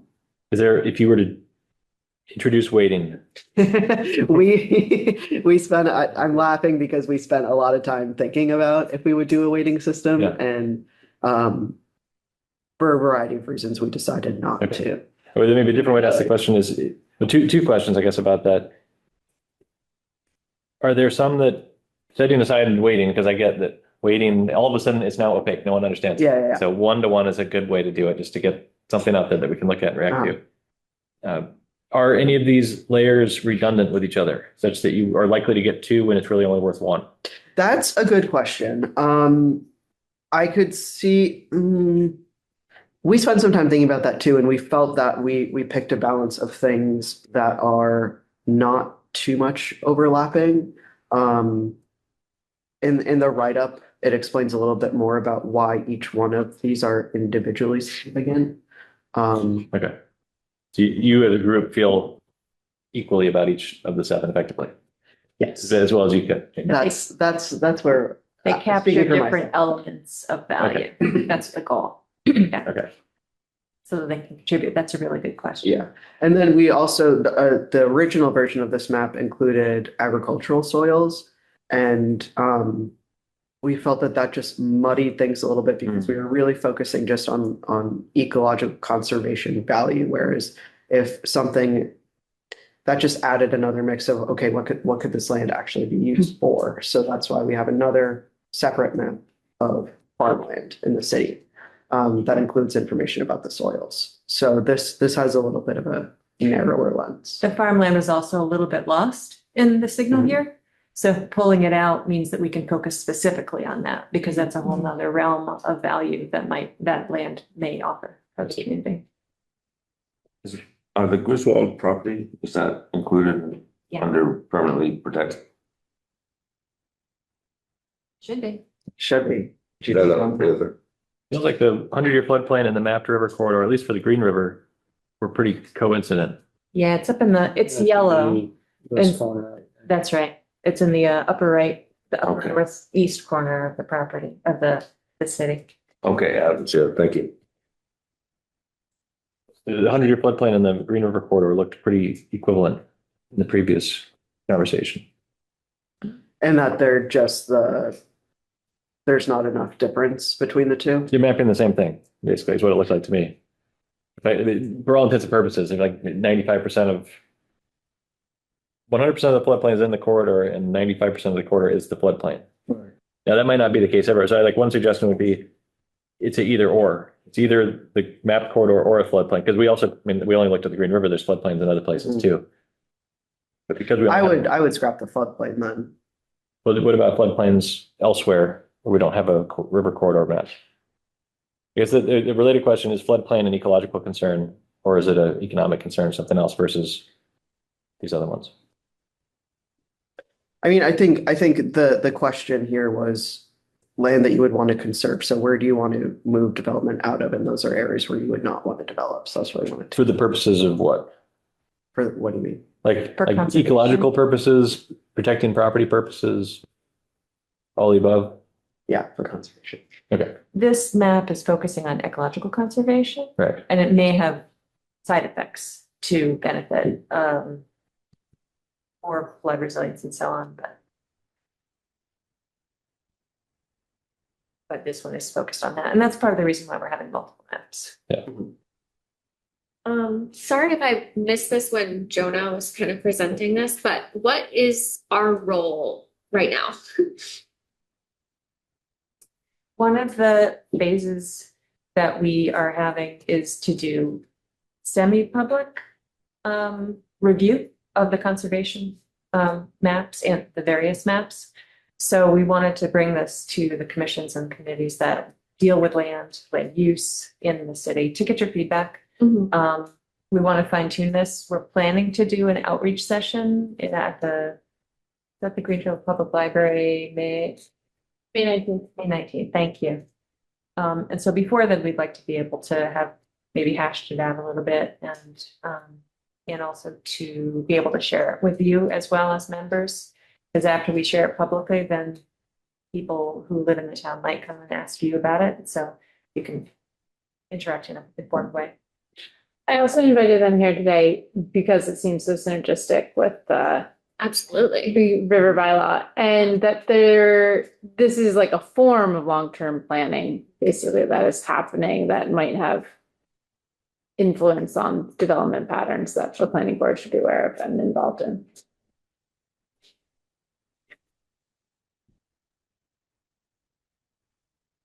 The downtown map are we looking at a blank map, and when we look at the downtown access map, it's got lots of green in it and yellow, or is? we pretty So much- it's the access map doesn't have, it's totally different. So it's not really looking at conserving land downtown. It's more of looking at what is downtown and what the opportunities are for the city. So that map has vacant lots on it. It shows all of the bike lanes, bus routes. So it's just trying to communicate where kind of like the movement corridors are. And it's also could be a resource for the rec department to think Yeah. about Okay, where they might want to So put the- their energy. the conservation is reflected in the downtown area on this map. There isn't very much because. No, it's not included at all. That area is not included in the ranking. Maybe we should gray it out so it's clear that that's Yeah. not included in Yeah. Yeah. Yeah. And it's, okay, got it. Makes sense. Is this envisioned to be like a living document that will be updated periodically? And how often, if so? we would like to have it updated after we have a period of review by the community. Mhm. So that we can incorporate other values, you know, it might be something that only has one or two natural resources, but maybe it would be really important for people who'd like to access it from the the interior of the city. So in the short term, we want to update it based on feedback from the community. Mm. And then we don't have right now a long-term plan for when it should be updated. But certainly when the open space plan and master plan or other planning documents get updated, then this could go along with that. Mhm. I think that's a good point for our committee to maybe work out what the planning process would be. When should it be updated? Yeah. And when, when should we be reviewing it again with the Conservation Commission and the planner? Yeah. So you're saying there are three maps, Yes. this map, the agricultural map. Yep. And the downtown map. Yes. The downtown map, does it really show any connection to conservation, like showing park areas or showing, the It rivers is- or anything like that? Yeah, it is showing, sorry, I didn't communicate that well. It is showing the park areas and the rivers. It's just not ranking any of the parcels in the downtown Gotcha. area by, the city should conserve these because that's not necessarily the priority. And are those available to present tonight or is? Those are Not. not yet. Okay, Uh, okay. Yeah, those are not yet ready for prime time. But you're planning to on On May 19th. the, great, Yeah. okay. And it's cool. only land. It's not like historic preservation or anything like that. Right. It's just land. That's right. No, but if you're interested in seeing the other maps, we have another meeting at the end of this month, and I think we'll finalize them and then could send them out to the board for the public session.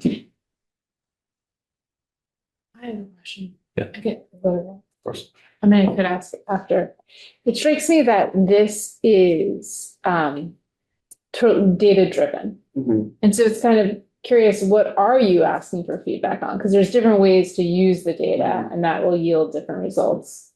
But then there's like, okay, so this is what the data says, but I know this field has butterflies all the time, like this is a really special one, or that person's never gonna sell it, that's a ridiculous idea, who cares if it's dark green? Like those are obviously important things, but that shouldn't really change this map because this map is what this map is. I think we'd take this as a beginning place in terms of Mhm. conservation priorities. And then what you're talking about is exactly the next step. Because conservation values, data is just data. But then who's interested? What does the community care about? What are the highest priorities? What's at most risk? What are the things that are going to have the most benefit to the community or benefit the most groups? Those are all the things that then help us move from just having these as priorities to what do we actually take action on and write grants for and, raise community awareness about. Yeah, I hope having this blown up would generate that type of conversation. Yeah. You might change the word value to score or something more To score. neutral. Because when you were saying values before, I couldn't tell if you were talking about like a Oh, yeah. quantitative value or a Right. sentimental value or a Okay. cultural. Mhm. My house is a low value. And I'm interested in hearing the land can be conserved for its purely ecological for the inhabitants, the non-human inhabitants, and it also can be conserved for interfacing with human activity. That is, light activity, non-harmful. And for example, the Griswold property has, trails and stuff, and I assume some of these other permanently protected areas have some, not going to go traipsing through the farm fields, but some of them have that. So I wondered, and from the point of that's another source of a score, perhaps, for a value, if they have some, and it's kind of an interplay with the whole recreation aspect. And I wondered if you've looked at that, how much of this, when you look at this map, which of these areas are things where people might, interact with the nature that is being protected. So, In parallel, another group of the Open Space Task Force is working on trails, specifically Uh-huh. sort of assessing them and then seeing what the needs are, and working obviously with the rec committee, but I think that that's a really interesting concept. Another thing that comes to mind that we haven't focused on is scenic view sheds, which is also something that's been, Yeah. mapped. And we've talked a little bit about yet another map that ties the interior of the city to the larger areas. Because something that's really important is how much access do people have to conserved areas from areas that are more developed. And so that would be really good value to be on that map, because then we could say, oh, what are the properties that people can go to and do something at? Where's the splash park? Where's the swimming area? And then figure out how many people have access to them by public transportation, how far away is it? Can they walk to it? So if we do get to the point of doing a map that sort of merges or bridges those two, then that So it would be like a connectivity map? yeah, we've been looking at connectivity within the downtown access map, Mhm. but then if we did one that was from the downtown to the rest of the city, then that seems like a particular map where that would make a lot of sense for us to, like, maybe even just list the different values, like there's picnic tables here, there's swimming here, that kind of thing, and then see how many people have access to what. That would be cool. Not to make more work for you, Allison. no, but that's, I mean, because, we're talking earlier about the swimming area, and one special thing about that is so accessible in a lot of ways. On the bike trail, Yes, but I don't think there's a bus. there isn't bus stop there, no. Reverse. And it's pretty relatively close to some densely populated areas. There could be, You know. because I think one of the Okay. buses does loop around that way, one of the routes. I think. Yeah, the 21 Yeah. goes up to Light Woods and comes back down. It goes to all of the housing developments. Just to be a devil's advocate in this whole thing here. What is the Conservation Committee's thoughts on the future of Greenfield if all the stuff you identified is suddenly conserved? What happens to Greenfield? We die? Well, every property that would be conserved, it's a case by case situation. No, but if it's all conserved, if all the stuff becomes yellow hatched, Mhm. what happens to Greenfield? I think that the point also of this was if there's ever any property that's coming up for sale through the Chapter 61 program. I'm listening to what you're saying, but I said, if it all becomes conserved, you have it all conserved. There's nothing here that's not conserved, that's not already built. What happens to Greenfield? If, one of the things that happens with conservation is that, especially in towns like what we have out west, is we always work with people to set aside land that can be developed within it. So that you look at, maybe somebody owns 50 acres and they got some kids, there's a house on the property, and they think, well, maybe my kid will want to build a house next to mine when I'm retired and I want to have them close to me. So what Franklin Land Trust, we would often do is have a conversation with the landowners to say, You build one house. set We aside had the housing, we area. need 600 houses according to all of our things. We need at least 600 houses in this town, right now. That's what you say all the time. Yeah. 600 houses.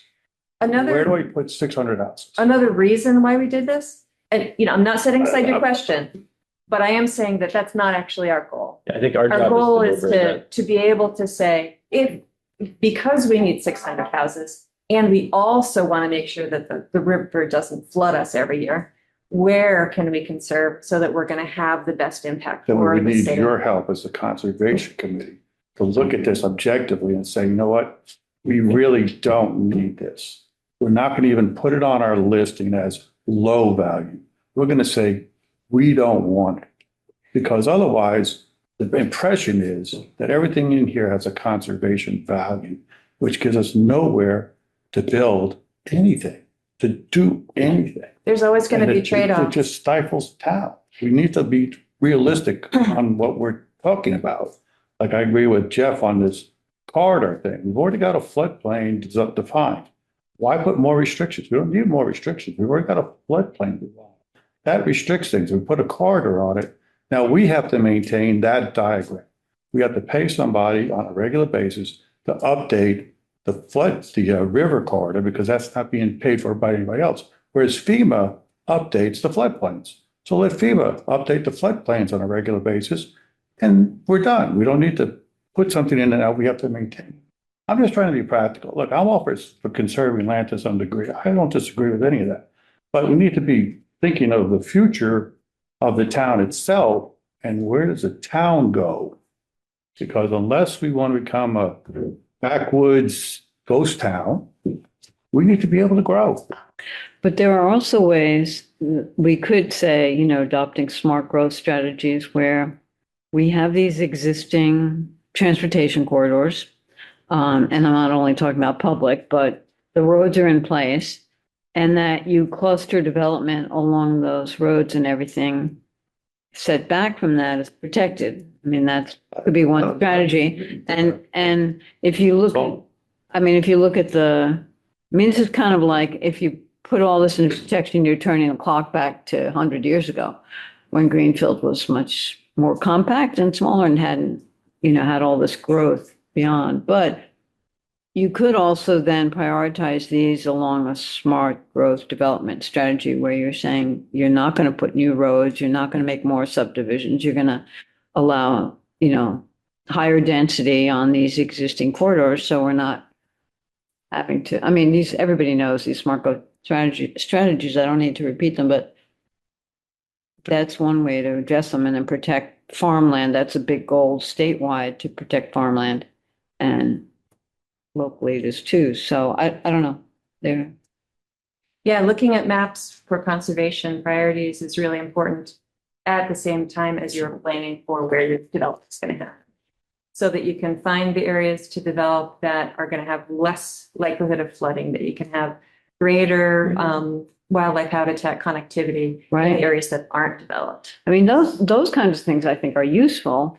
And then saying, you don't need a big parcel here. You make smaller parcels. All these development outside the downtown, the parcels get bigger and bigger, and that's so easily addressed with zoning that we could say, yeah, along these corridors, this is the zoning. We want more compact development. And you could even see some secondary centers, little small commercial centers anchoring these areas and still protecting a lot of stuff. But other things that we haven't tackled are what would the cost be for development in the areas that aren't developed presently? Are there? Well, that's always more expensive. Exactly. That's what we want. We all want to avoid that. So, but I think there's a way. Concentration, like you're talking about, would reduce those costs. And that's something you can do with zoning very easily. If you were to not to any parcel that coincides with one of these layers, the whole parcel turns on. How much? I think that, I don't know, it might overstate how much land we want to, if we're conserving, like the parcels are an artifact of just where someone drew a line. Whereas the shape of the biomap and the river corridor, those are all natural. That's what we're trying to conserve. Right. So it's arbitrary to say that because part of this parcel is in that zone, the whole parcel should be protected. Some of these parcels are very large. How much smaller would this get if we just constrained it to exactly where these overlays are, these layers?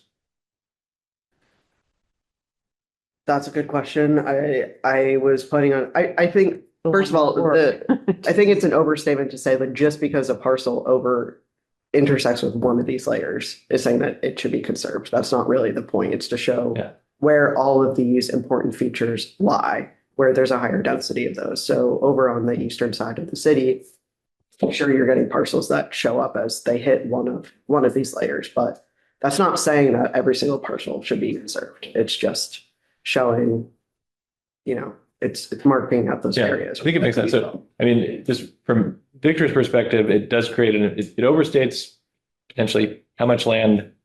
It's not saying if this is the land, I guess this is a map that's useful if you're trying to find candidates for conservation transactions, which they have to be the parcel because that's how property works. Right. If we're trying to identify where land is that we care about, irrespective of that, and that's another map that we could look at to see, because you could just subdivide one of these in half and conserve half of it and build on the other, and then you've satisfied all concerns. But that's not evident.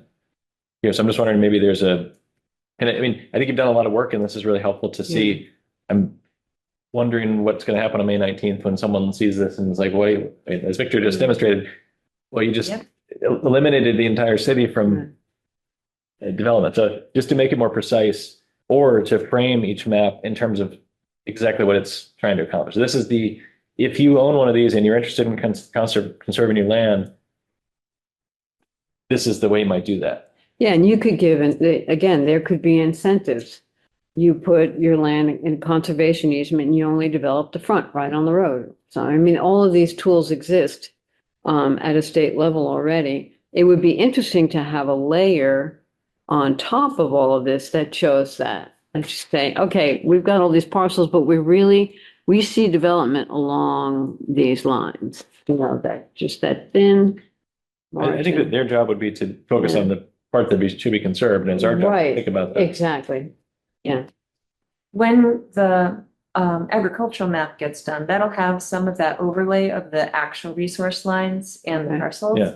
Because that was part of the reason why we didn't put it in here, because if we also had the prime farm soils, which is what it's called, Mm. it just would have gotten lost in the mix. Mhm. So having just the prime farm soils, which is all the areas that are most valuable for farming, or maybe the state, local significance for soils, with the actual areas that are already conserved, that's a really clear distinction. You know, you can say, this is an area that if it was going to be committed to being farmland, would have the highest value in the future.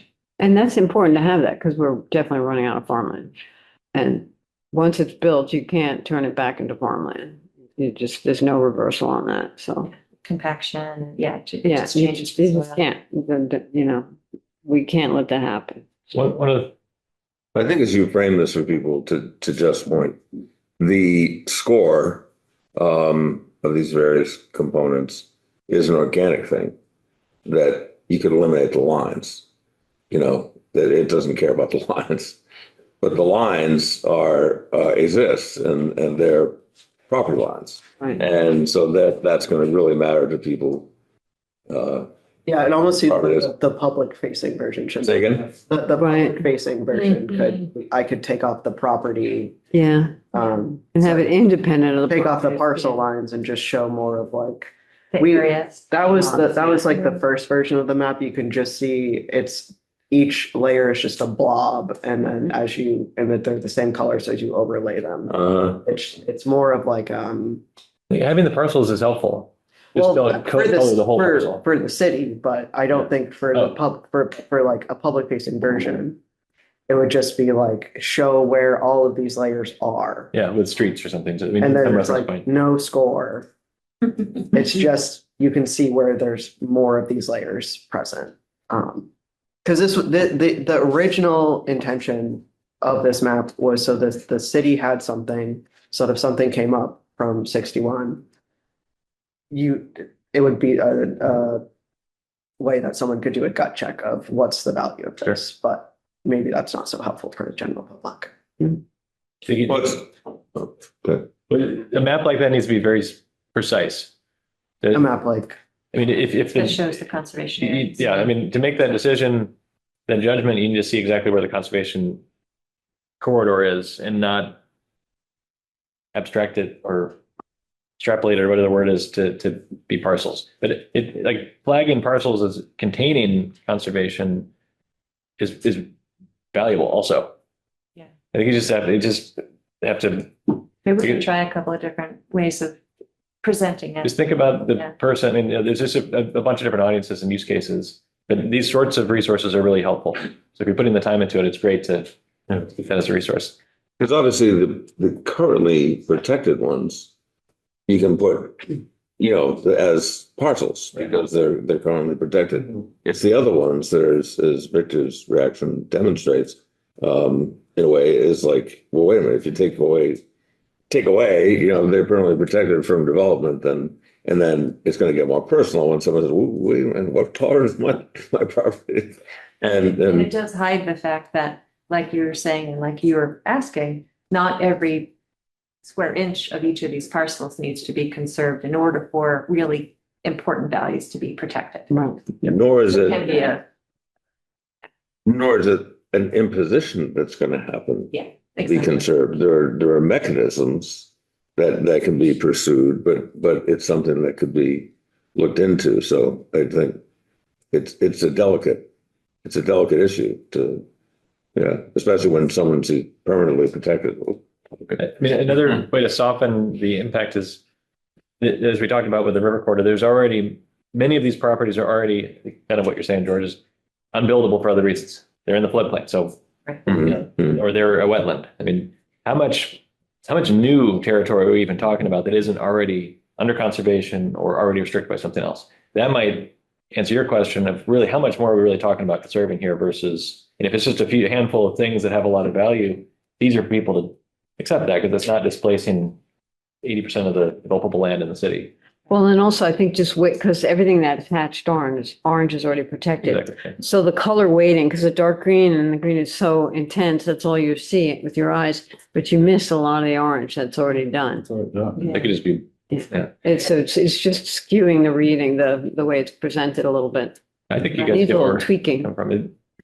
The other, you also mentioned something else. This would be more complicated mapping exercise, but you talked about whether or not it's within reach of people, right? That's the downtown access map. Yeah. The reverse analysis would be how many parts of downtown have a grading, the degree to which parcels within downtown have access to any of these places.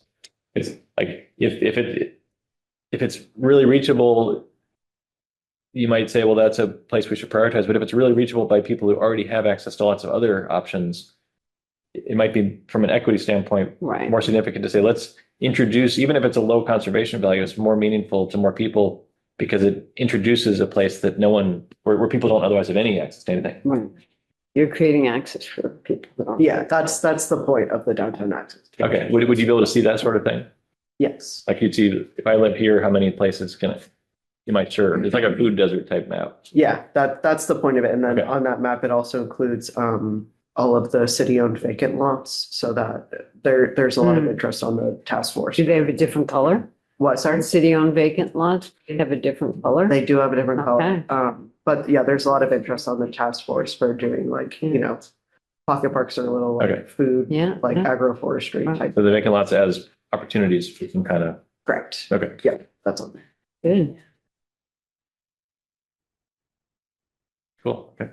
You guys have put a lot of work into this. Really Takes appreciate a it. lot of time to do all this. Yeah, really appreciate I was so impressed with, when the SGIC decided to go ahead and do this, because there were several iterations of, attempts to get the open space committee formed officially as a separate entity. And when it failed, it was a great creative idea to do it as a subcommittee. So, and obviously it's borne great fruit with the work you guys are doing. We're lucky to have some really talented folks who can implement our ideas. And also it's great to have feedback from other people who are dealing with these issues. So, and to have more eyes on it so that we can keep refining it and communicate it. Yeah, we've been working on this for a long time and we're excited to show it to the public, but also like, it's a little nerve wracking. Thank you for honest feedback and, Sure. Yeah, what jumps out. Anyone about the Yeah, I intent don't- or the goals. Yeah. Definitely as a planner, I never want to freak people out and sometimes I'm too into the data. Yeah. It's all about the packaging. That's what we need to show it to fresh eyes. So I Yeah. agree. Thank So you. thank you. Great. Great. Okay. All right. Last few things. Has this, before we get off this, has this been shared with us electronically? I don't think so. I don't think so. Yeah, Is it okay to do that, or is it, yeah. that'd be great to be able to look at and. Oh, okay. All right, so last two items are continued discussion of zoning amendments. And I think we're going to talk about Thank you very much. Hey, Gary. do I actually have to read this word for word? Is that like the law, the rule? Or do we always conventionally read these word for word? That's required? Let's do that. Required to read Like when The I'm, next topic is. I have to read each. The title of the item? Yeah. You know, it sounds so silly when, especially when they're really long and you have to like read the parcel number and everything. I'm just gonna not do. Okay, the next things we're talking about are two zoning amendments. And so we're gonna revisit the shelter conversation, and then we already talked about the other one. And so I think we need to just include the game plan for initiating these zoning amendments, once we talked about the shelter facility. Let's get some, that's it. All right, so I think maybe to start, Ella, do you want to just talk about your response to the questions from I last? don't have a draft. 37. What? You got Oh, one? Okay, no. great. Yeah, great. Talk about the memo. That's what you just said. Yes. Okay. Yeah, so at the last meeting, I was tasked with looking into whether a hypothetical shelter that was proposed in Greenfield would require a site plan. That's what I understood my task to be. Mhm. I don't think so. Is my answer. According to section 200(8)(4) site plan review and approval, site plan review is required for all uses requiring a special permit. Any business, commercial, industrial, or institutional use. Any residential use of 3 or more units. Which at some date we should fix to say 4 or more units, because that's what multifamily is. Any site containing more than one principal use. So that's how 6 Arch got site plan, because it was mixed use. Fixed in, yeah, right. And then creation unprotected accessory dwelling unit. With a definition of a dwelling unit, to provide more background to the subsection 3, is a single unit providing independent living facilities for 1 or more persons, including permanent provisions for cooking, independent of any other unit. Housing shelters have shared cooking and sanitary facilities. So I don't think housing shelter falls within this. So my recommendation, if you are seeking to require site plan review, would be to define housing shelter and amend just this section Mhm. to include housing shelters. Thank you. That answers that question. Very clear. So any, So again, my original thought on what the zoning laws were for was to regulate the use of land within our community. That's what the zoning is for, to regulate the use of land in our community. And based on our discussions we had with the Dover amendment, it's immaterial. We can designate what a shelter is, but we can't regulate. You cannot regulate that use. Right. You can So regulate there's- the dimensions. So but there's not no use. real point in defining it, because we can't really regulate it. We can You do a can site plan. regulate the dimensions. But a site plan review that it has to meet the zoning laws, so it can't be bigger than this or wider than that. We can put a tree on it. Or we can look at it and say, we want 2 trees. We can do anything we do with any other site plan review. That doesn't mean you're gonna prevent it from being built in an area you don't want. You can't regulate it. My That's goal not- was regulation. That's not my goal. My goal would be to do the site plan review like we do with any other development. And we currently wouldn't be able to do that at all. that's a form of regulation. Yeah. They wouldn't even have a site plan review unless we add that. That's fine. I mean, if you want to make sure they have trees and bike racks and things like that, I'm perfectly fine with it. Go right ahead. My goal was not to have it in a neighborhood where it didn't belong. I didn't feel it Sorry, didn't belong. excuse me. There's a. So that was my thought on it. Got it. It's like, drug rehab center being, in the middle of a senior center, so regulate. I understand. That's what zoning was for, right? To regulate, so we can kind of control how our community develop. We can't regulate this. Like I said, we can look at it from a site plan view, make sure it's pretty, but we can't regulate. it. So Wait to finish up. Tom? I'm done. I think there's 2 areas of kind of public interest here.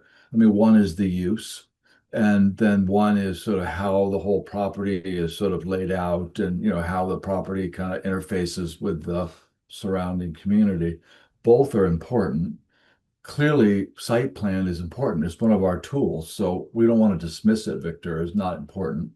But use is obviously also important. In this particular case, the state has made it and the courts have sort of ruled. So we know we can't change, we can't regulate the use, but site plan is important. I think this has come up once already as, oh my gosh, there's no site plan, there's no ability to regulate that and to use our powers if it's a shelter, because it fits in this sort of inner space, this black hole. If you look at these 5 uses that are supposed to have site plan, they're all things that are larger, that are complex, that are not just a kind of a single family home. A shelter would certainly fit there. I mean, you know, it should be in there. It's a technicality that it is not, I think, Ella, that if you read it, you can't find it because of the strange things about, you know, whether it has a private bath and all that. I think the goal would be if there's a shelter should be subject to site plan review, in my view, right? It's completely consistent with the types of things where we do require it. So I think we've identified a gap. We should fix it. I think this was raised before as, oh, you mean you could just develop one of these things without the community have any say about how it looks and how it's designed on the outside? That's not a good idea. That's not good. And I think we've now identified that problem and we should fix it.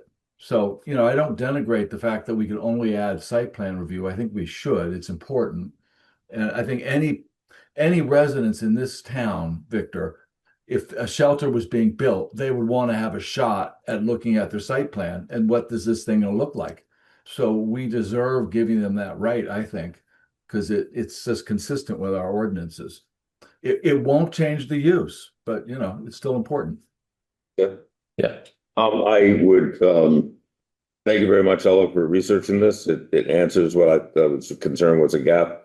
I would recommend that, given our other business, that we put this on the back burner, because I don't think there's a hypothetical other shelter in the wings, but we should close this gap at some time in the near future.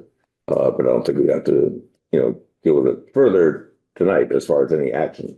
Well, we can, but I don't think we have to deal with this in the immediate near future, would be my suggestion. Okay, well, we are going to be putting another zoning amendment forward potentially. We should do them at Very the same soon. time. So we have the opportunity to piggyback too. Yeah, I Finish it. should group them as much as possible. Yeah. Should finish it.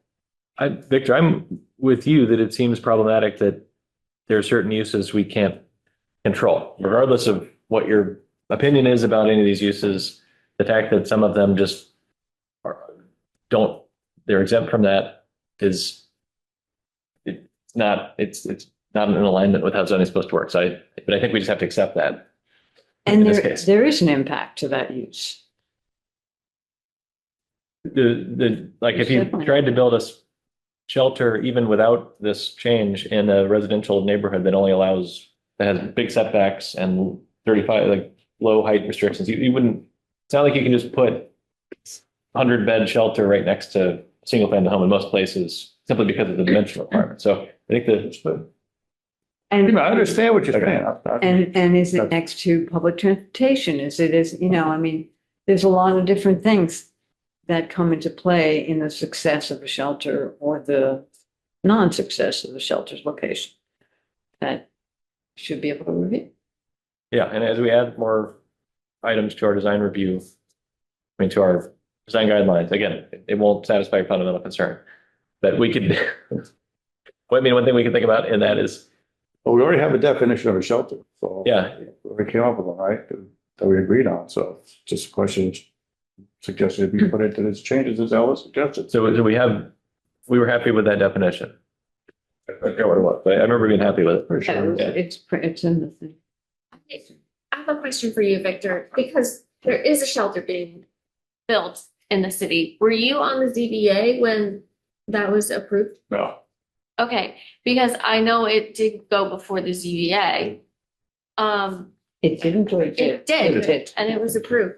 So, I'm just my mind is just going in that direction since that's the only example we have in town. That recent. I'm just wondering if it would be useful to look at that as a example, case study of what the process was. Because right now we're just talking about hypothetical future things.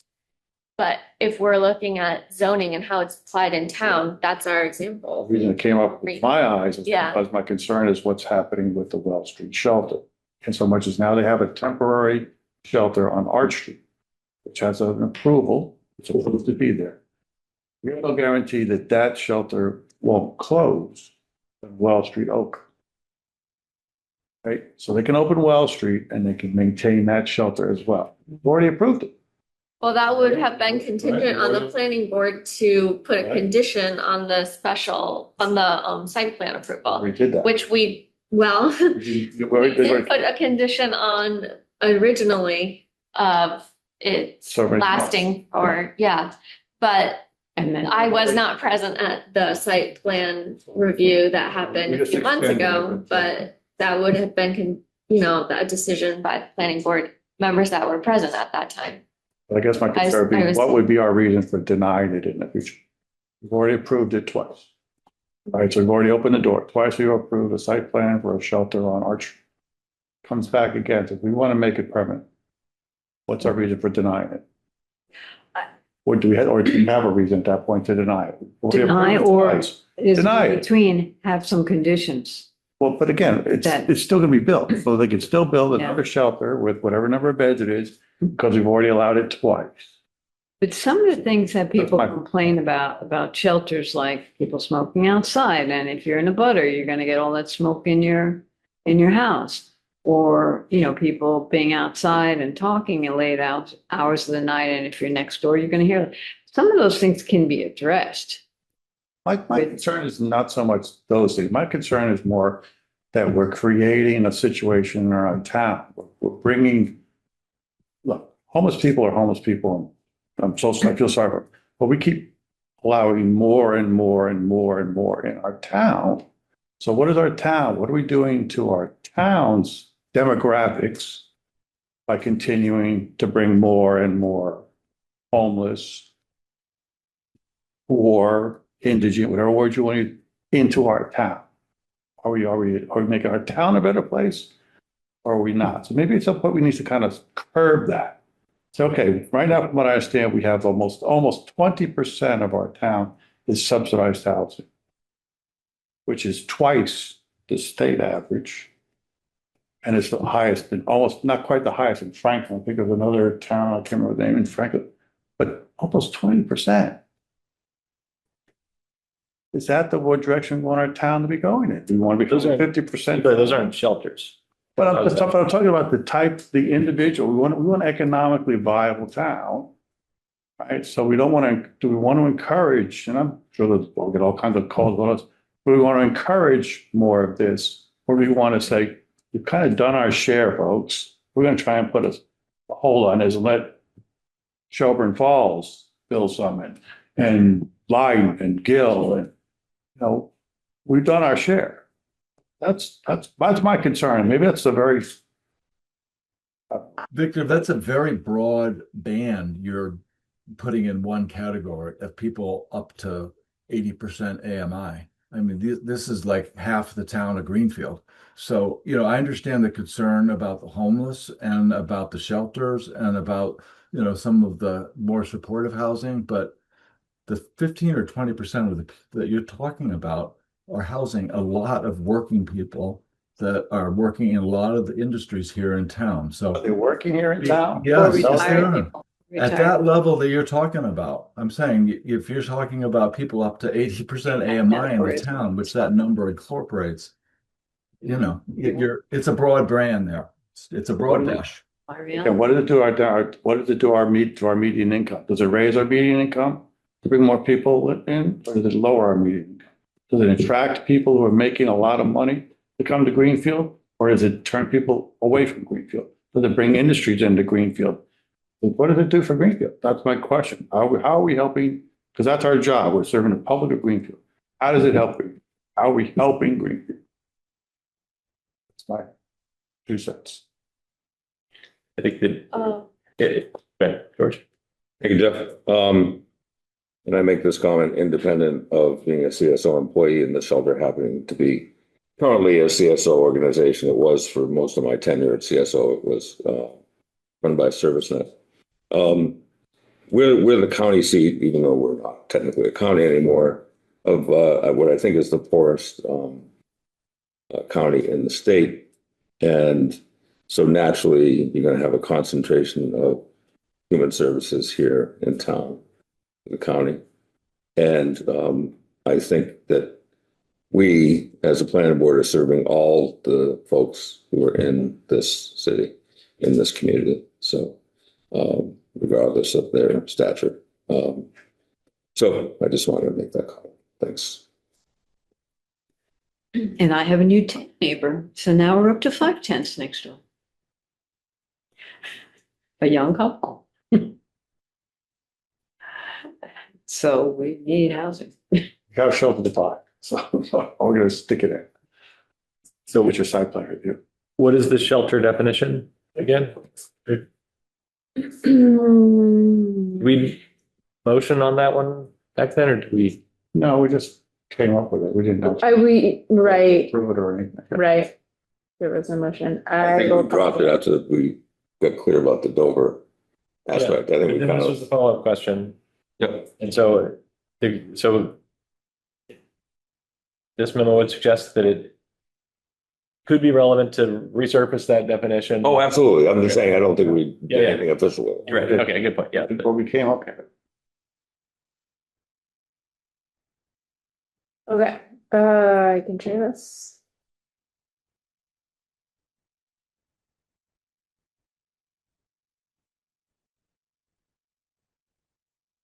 Sent the video link out about Finland and San Francisco. Was that you, It's Alan? Maybe, I don't know. I forgot. Did everybody look at that? interesting. Yeah, it's interesting. Very good.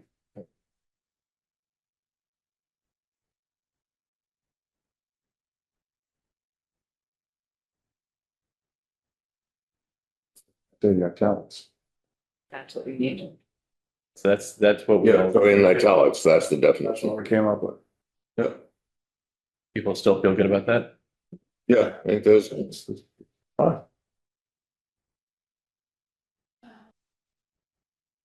I have gotten feedback. I didn't include that. I got feedback today from a community member with a suggestion about how to define housing shelter. Let me see if I can explain. To say it's a dwelling unit that blah, blah, blah, blah, blah. To basically modify the dwelling unit definition, which helps, in my understanding, basically create the basis for more review beyond just a single family dwelling unit. As opposed to say a facility or building. Right, to really draw the distinction of how a shelter, which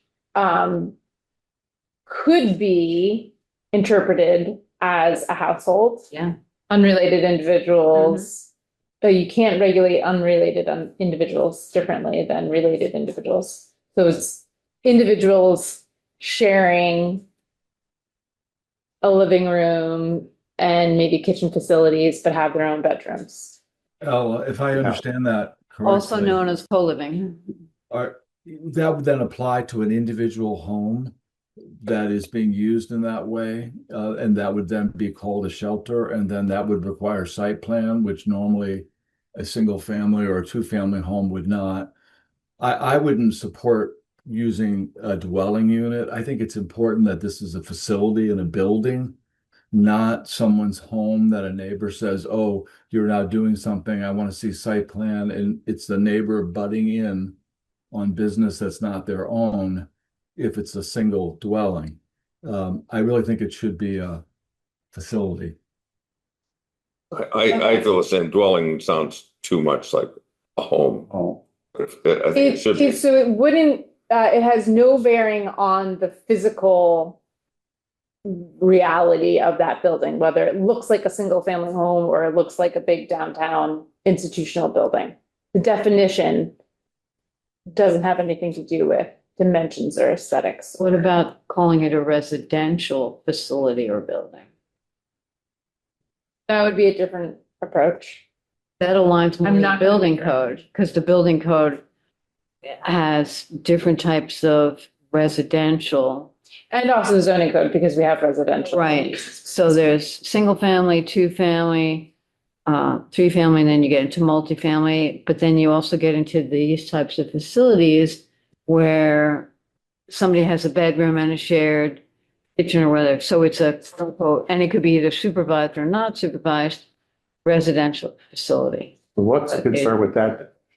Does it feel it leaves something out? Not a hotel, Something it's in- residential. Yeah, there's some holes in that that we're trying to Something, fix. yeah, what was the reason for making them change? That seems pretty clear to me. I think, yeah, it does seem clear to me too. I think the idea is in the logic of the other residential definitions. So we have lodging and boarding house, we have multifamily, I had that other memo that Yeah. listed it. And so as we're thinking a shelter, or let's say like another tricky new living situation, it's easier if those definitions clearly create not a Venn diagram, but are like clearly how those relate and refer to different uses. And this, I think, does a great job of discreetly describing shelter, but I'm not, but one way to help it relate to those other definitions and what fits in this versus what might fit in something else would be to build off the dwelling unit definition. So you got something in writing from somebody? I don't have it in writing, but I'm sure I could. Tom raises his hand, too. Yep. Go ahead, Tom. You know, I think the shelter really is much more like the multifamily here. And I would have thought, honestly, it would have been incorporated in the multifamily definition and would therefore require site plan. But, you know, Ella, as you point out, the privacy, the individual unit with the individual plumbing, et cetera, makes it not a multifamily building. But I think in other ways, it feels like it's a multifamily building, and we're now correcting to make sure that a shelter, a multifamily building without private facilities, you know, is also included in site plan. So that's how I'm sort of seeing it more, not that it's a new class. It just sort of closes this little funny little loophole, because I think most people would view it more as a multifamily residential. It's just temporary rather than permanent. I just would want to make sure that whatever definition we use, a single family home or a two family would not be considered a shelter because of how it's being used. I think that would be inappropriate. So I just want to make sure that the language would not do that. But it really feels more like this is closing a loophole than creating a whole new class. Yeah. But Okay. what happens then if you take an existing single-family homes that happens to have several bedrooms or a two-family, and you turn it into transitional housing where Was somebody is, on Federal Street now for huh? kids?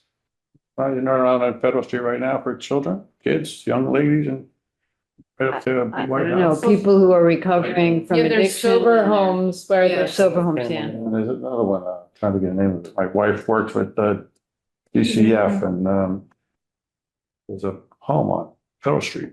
We have congregate housing as a definition. separately. And the lodging boarding house think is actually what gets at the multifamily. So a shelter could be considered a lodging boarding house if there are really discrete rooms, but a shared cooking facilities. But they're not necessarily. I think Not every house. saying it's shared or congregate living arrangements. Lodging boarding house does not have cooking facility, so in the rooms. Sorry. I think this is fine. Yeah, I think this Okay. term homeless, so it's being short long-term homelessness kind of sets it apart. And we're referring to as housing shelter. So Yes.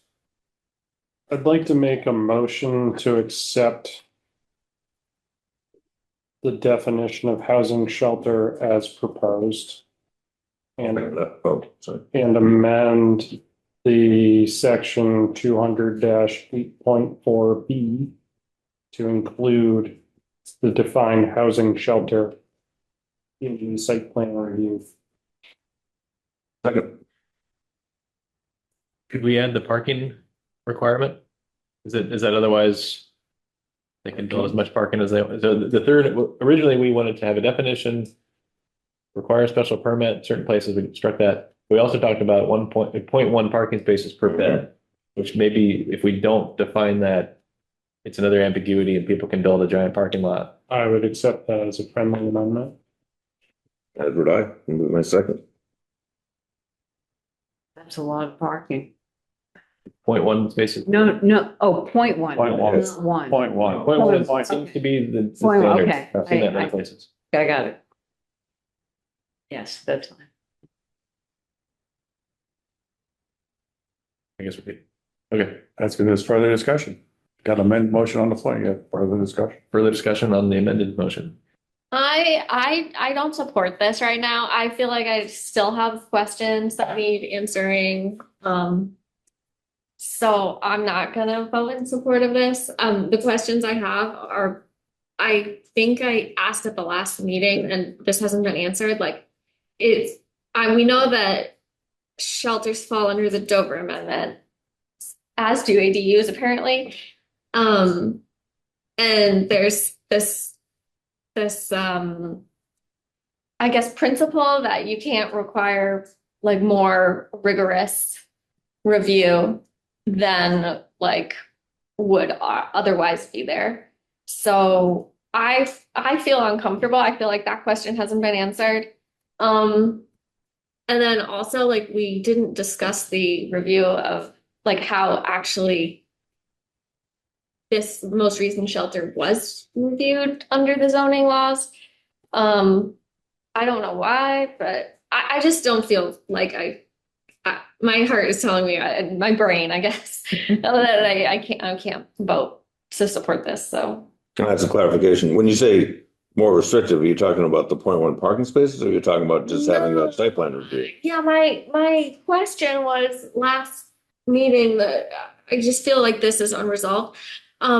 There's this principle with ADUs that like you can't have more strict review of ADUs than of other development on the lot. You know what I'm saying? Like you can't restrict it more than like if someone was trying to build a single family home. Okay.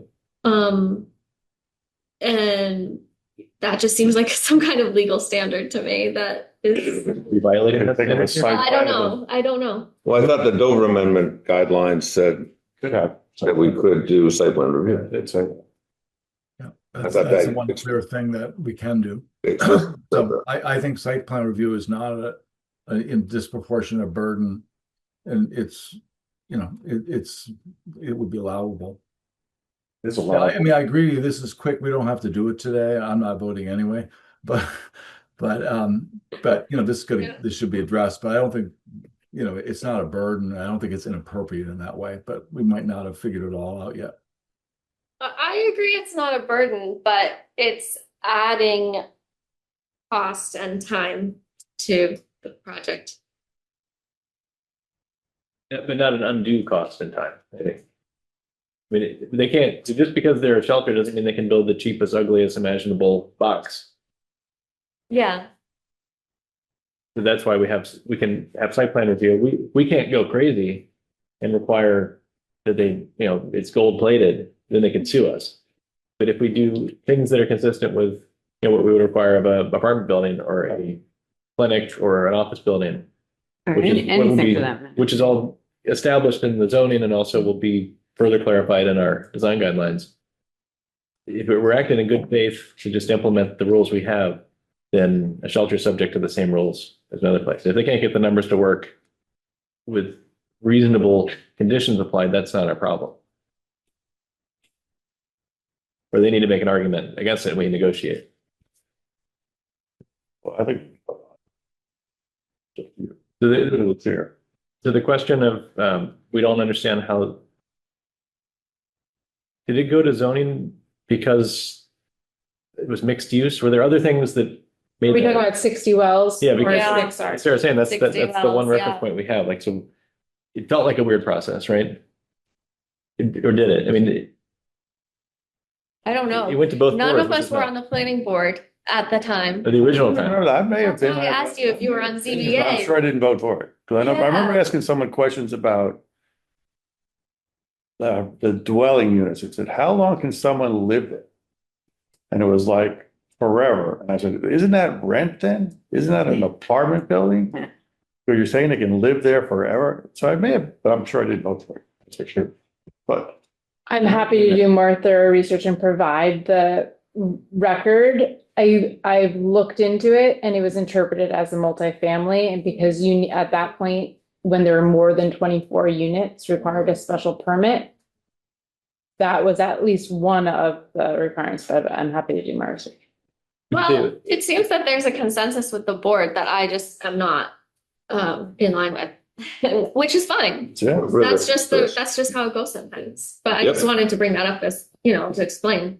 I also think Thank you. having toured 60 wells throughout its progress, there's also sort of I'll call it shared use amongst that one space. You've got a shelter space, but also congregate housing and sort of a multifamily use, all sort of squished into that one lot. So it does sort of kind of check multiple boxes within that same parcel. All the more reason to have site. A little plan bit more review, different.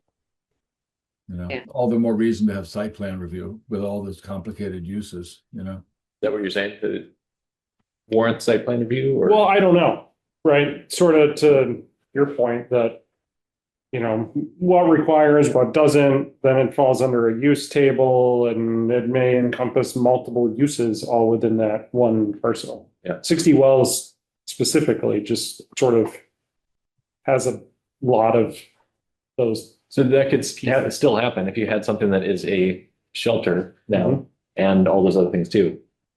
We're not making it any more, we're making it maybe less messy, maybe the same messy. Hopefully, I don't know. Yeah, well, There's a motion on the table. yeah, all right. Any other comments? Okay. All in favor? All opposed? Thanks for sharing your reason. Yeah. Appreciate it. Person, unanimity vote. No. I know it Now that you voted, I have a quick question. Is there, I don't know if this was town specific, but I know, like, for example, Amherst, you couldn't have more than 4 unrelated people living in the same dwelling. Is that a state level thing, or was that just the town that can, That's the town, and I think that would be difficult to protect. that would be what?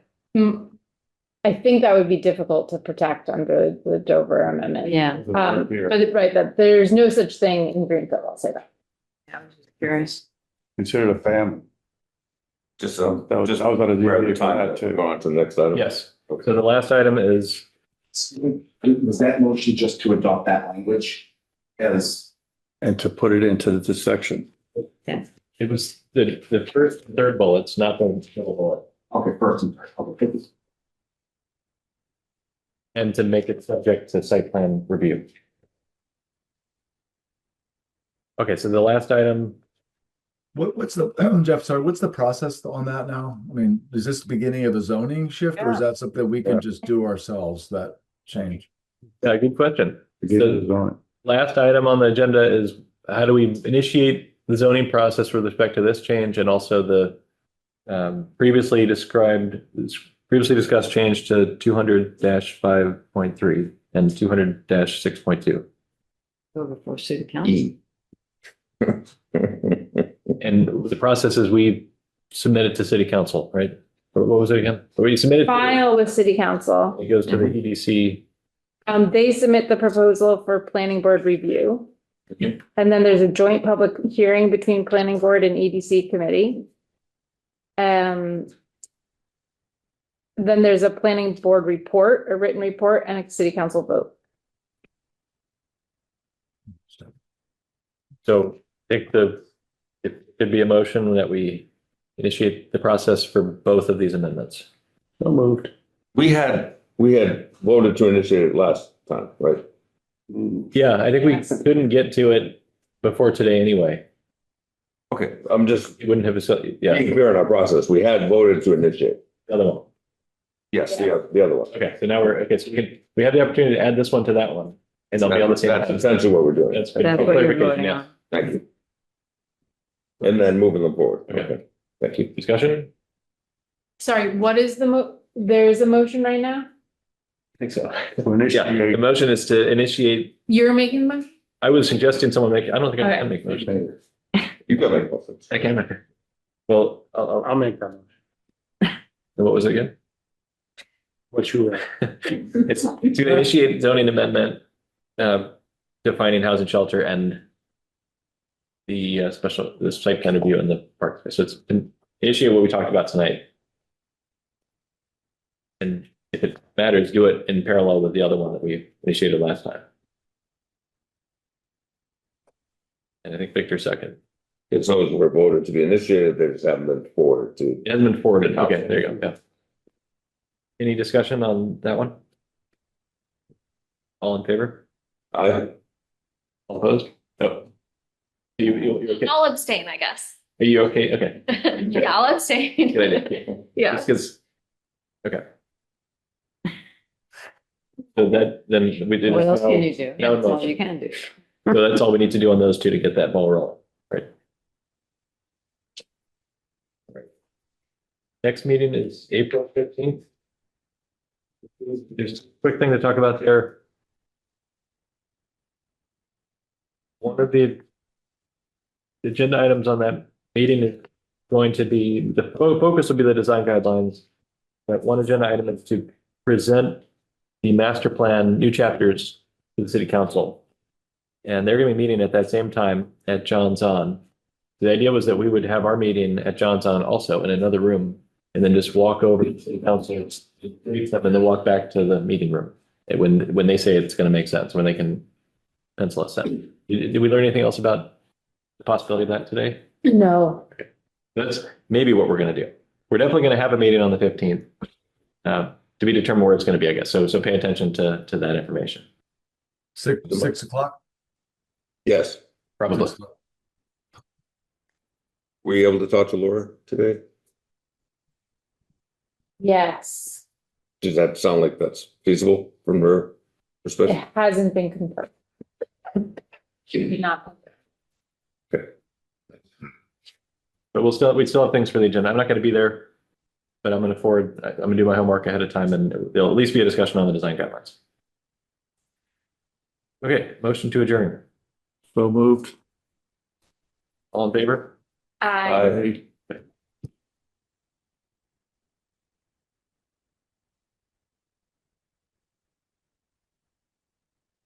Apologies to everyone for missing so many meetings. It's been a rough winter. Sorry.